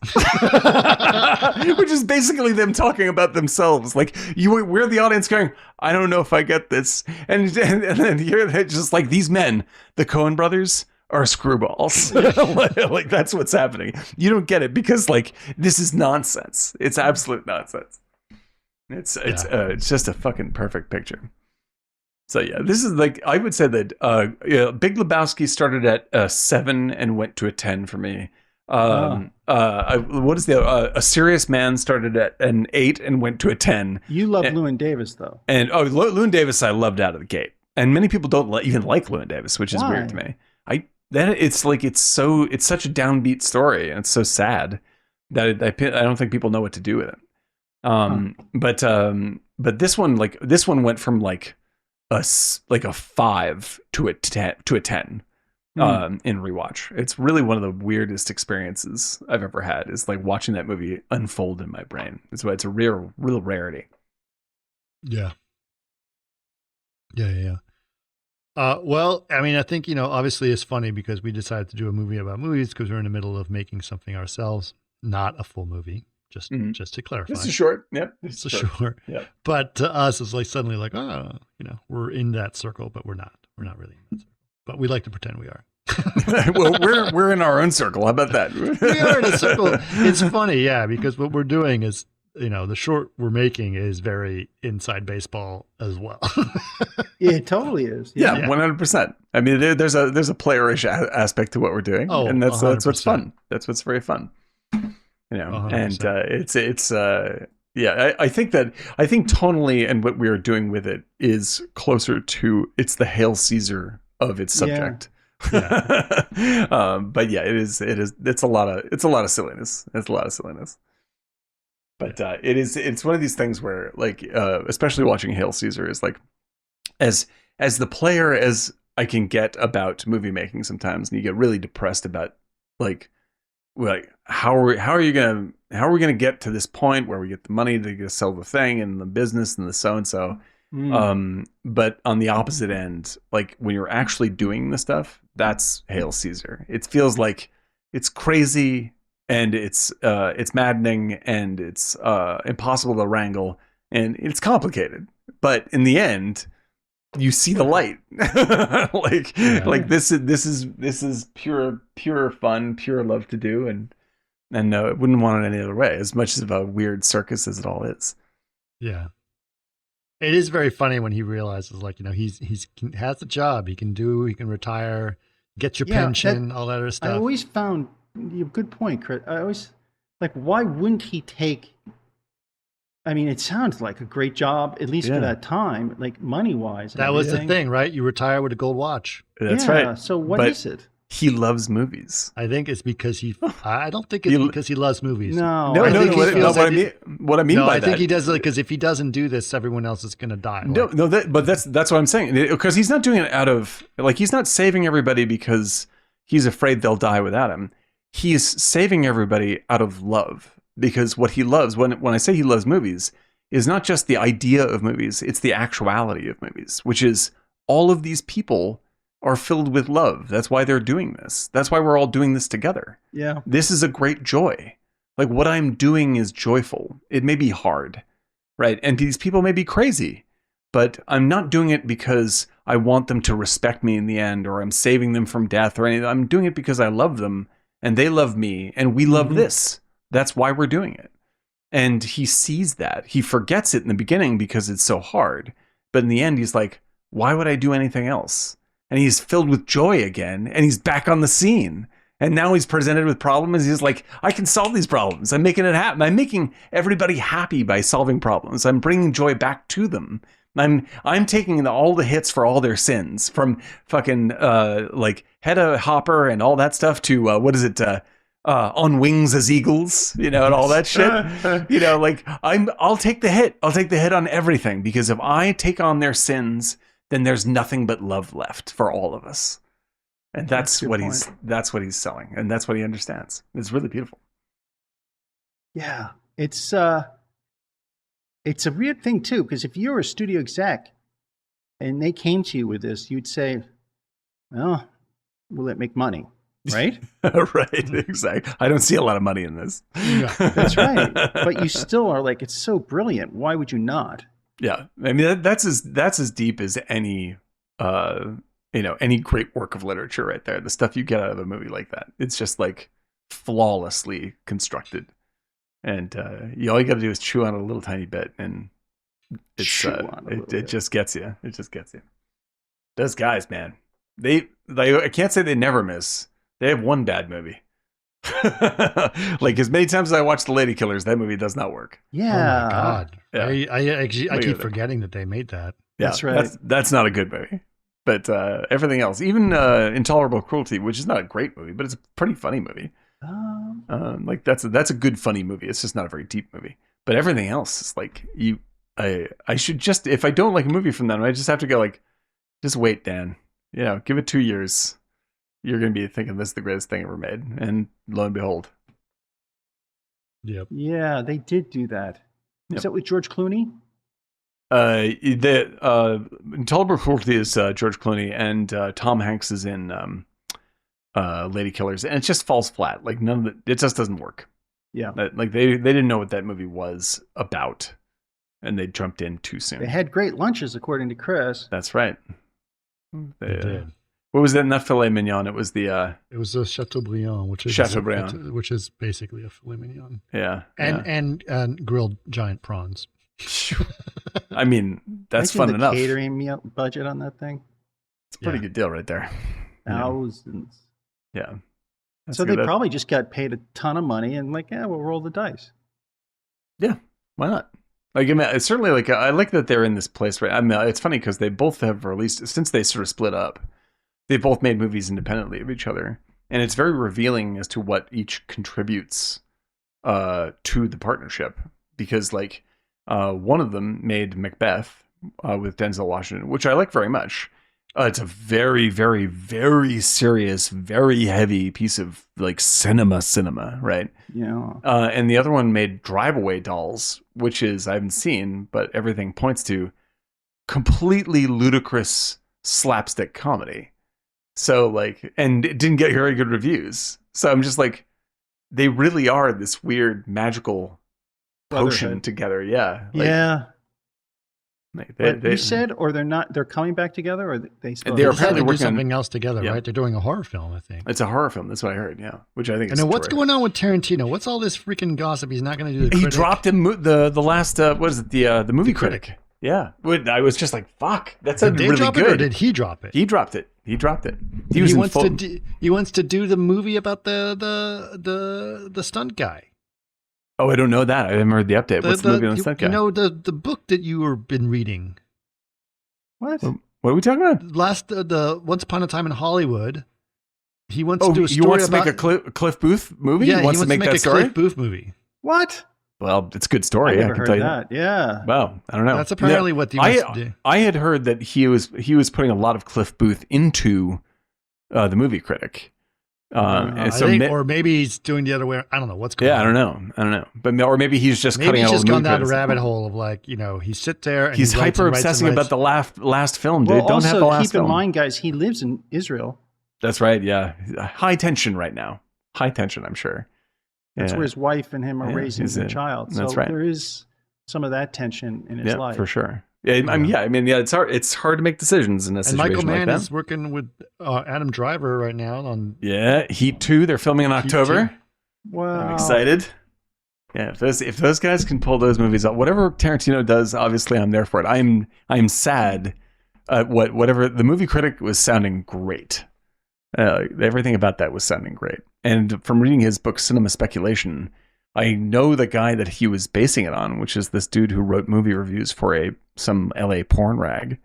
And I was like, this sounds fucking great. Make that movie. Oh, but I right. think that I think he's locked himself into this 10 movie thing, and I'm like, that's gonna freak you and out. This is the last movie, right? So Yeah. he's going to He keep said it's the canceling. last movie. He's going to keep canceling. He's like, I can't make this my last movie. Yeah, no, that's too bad. I think he's having a freak out. Oh, He whatever. might be having a freak out. Damn. Don't put the 10 movie limit on you. Just fucking make movies. I think that's a better solution. Maybe he should do, like, on his 10th movie, he should do the next sequel to Sonic the Hedgehog. He should actually. This Do a heist film. because that's what fucking what do you call it? Soderbergh did. Like Soderbergh just like he cleared his head. He's getting too up in his head. And he's like, I'm gonna make a stupid crazy movie, and then he did. And the next thing he made was Out of Sight, and after that, Out of Sight is absolutely fucking blew up. Yeah. Out of Sight. I love. I love that movie. That's probably top 3 Soderbergh for me. Perfect. Yeah. Great film. And Clooney is like, I don't think I've ever seen chemistry on screen like Clooney and Yep. and what's her face Doing the glass, Jennifer Lopez. Jennifer Lopez, man, they are hot tussle? stuff in that thing. Oh my You want god, to tussle? we tussled. That's like the ultimate Elmore Leonard experience right there. It's that and Jackie Brown right there. That's the 1-2 punch for Elmore Leonard. So good. She was great in it. Tussle. You want to tussle? You wanted to tussle. We tussled. The dog of bone. Meanwhile, so good. He's so good. Meanwhile, Soderbergh's fucking. He made another movie. He just makes all he does is just turn movies out once every 3 months. But he made a ghost movie that's doing the rounds right now. It's at festivals. It's a ghost movie from the point of view of the ghost. And he's just like, fuck it, sounds great. Let's make that movie. That's great. And so like the camera is the ghost and he's just wandering around. I'm just, whatever, man, go for it. That's what Tarantino could learn from. Tarantino's got don't catch yourself caught up in this 10 precious movies. stuff, man. Don't be precious. Yeah. I've wasted a lot of time being precious, and man, oof. Is it because he's feeling like, oh, I'm old now? No, he made this promise to his fans for like the last 20 years or 30 years, whatever. Yeah, because he's like 10 movies. Because he's a movie obsessive watcher, and he has this hang up where it's like all of his favorite filmmakers, Peckinpah and all this stuff, like they just dropped out after 10. Well, they go too long and they start making shitty movies, right? And he doesn't want to make a shitty movie, right? So he's just like, I want to have a perfect set. I'm just like, so what That's if fucking Peckinpah made a shitty movie or two? Like, he made fucking great movies. Like, it's all you're gonna remember. You're not gonna be like, oh, Osterman Weekend blew it for everybody. It's like, just make the goddamn movie. But of course, this is I'm throwing rocks from the fucking balcony. Like there you go. Rocks from the balcony. Like I suffer the same thing. I feel empathy for him entirely, and I'm 100 times worse than he is. Yeah. But I want to see his movie. It sounds really good. Is that your throwing rocks from the balcony? Yeah, I'm in the peanut gallery going like, oh, I could do it better than you. And meanwhile, he's made. I'm urinating in a cup. Yeah, exactly. What? You know that saying. But yeah, I only say it because I love his movies and I want to see a fucking movie from the guy. It's been since 2019. Yeah. So there it is. Okay. I think that was good. I'm good that we covered those films. Just a reminder for people that if you haven't watching us on YouTube, make sure and like and subscribe to us. If you're watching us on Twitch, we're available in a bunch of places. I want to let everyone know that we have a Discord, and if you'd like to join our Discord, it should be in the comment section of this YouTube. And join our Discord. Our Discord is actually quite entertaining if you'd like to continue conversations like this. And we have put up a bunch of news and memes about things like Tarantino and Michael Mann all the time. Yep. So it's a lot of fun. So go ahead and join our Discord as well. And incidentally, go ahead. I just want to throw just as a recommendation when you said Michael Mann, I wanted to chip in. I just watched the print that they have on Criterion Channel of Heat, and I'm like, if you have not seen Heat in a while, watch the Criterion print. That is a perfect print. Perfect print. Yeah, I quit Criterion. Oh man, yep. I quit it because I don't like those fancy movies. I don't really like movies. I don't like words. I don't like words. I don't like sentences. That's right. Sentences. I'm literally gonna keep Criterion just because of Criterion 24/7, which is my new favorite channel. Just put it on, and whatever's on is just on. let it run deep into the night. It's the best. It's the best. Nice. All right, you guys ready to do this? I'm Let's ready do to do this. All right. Drink. Talk. Drink.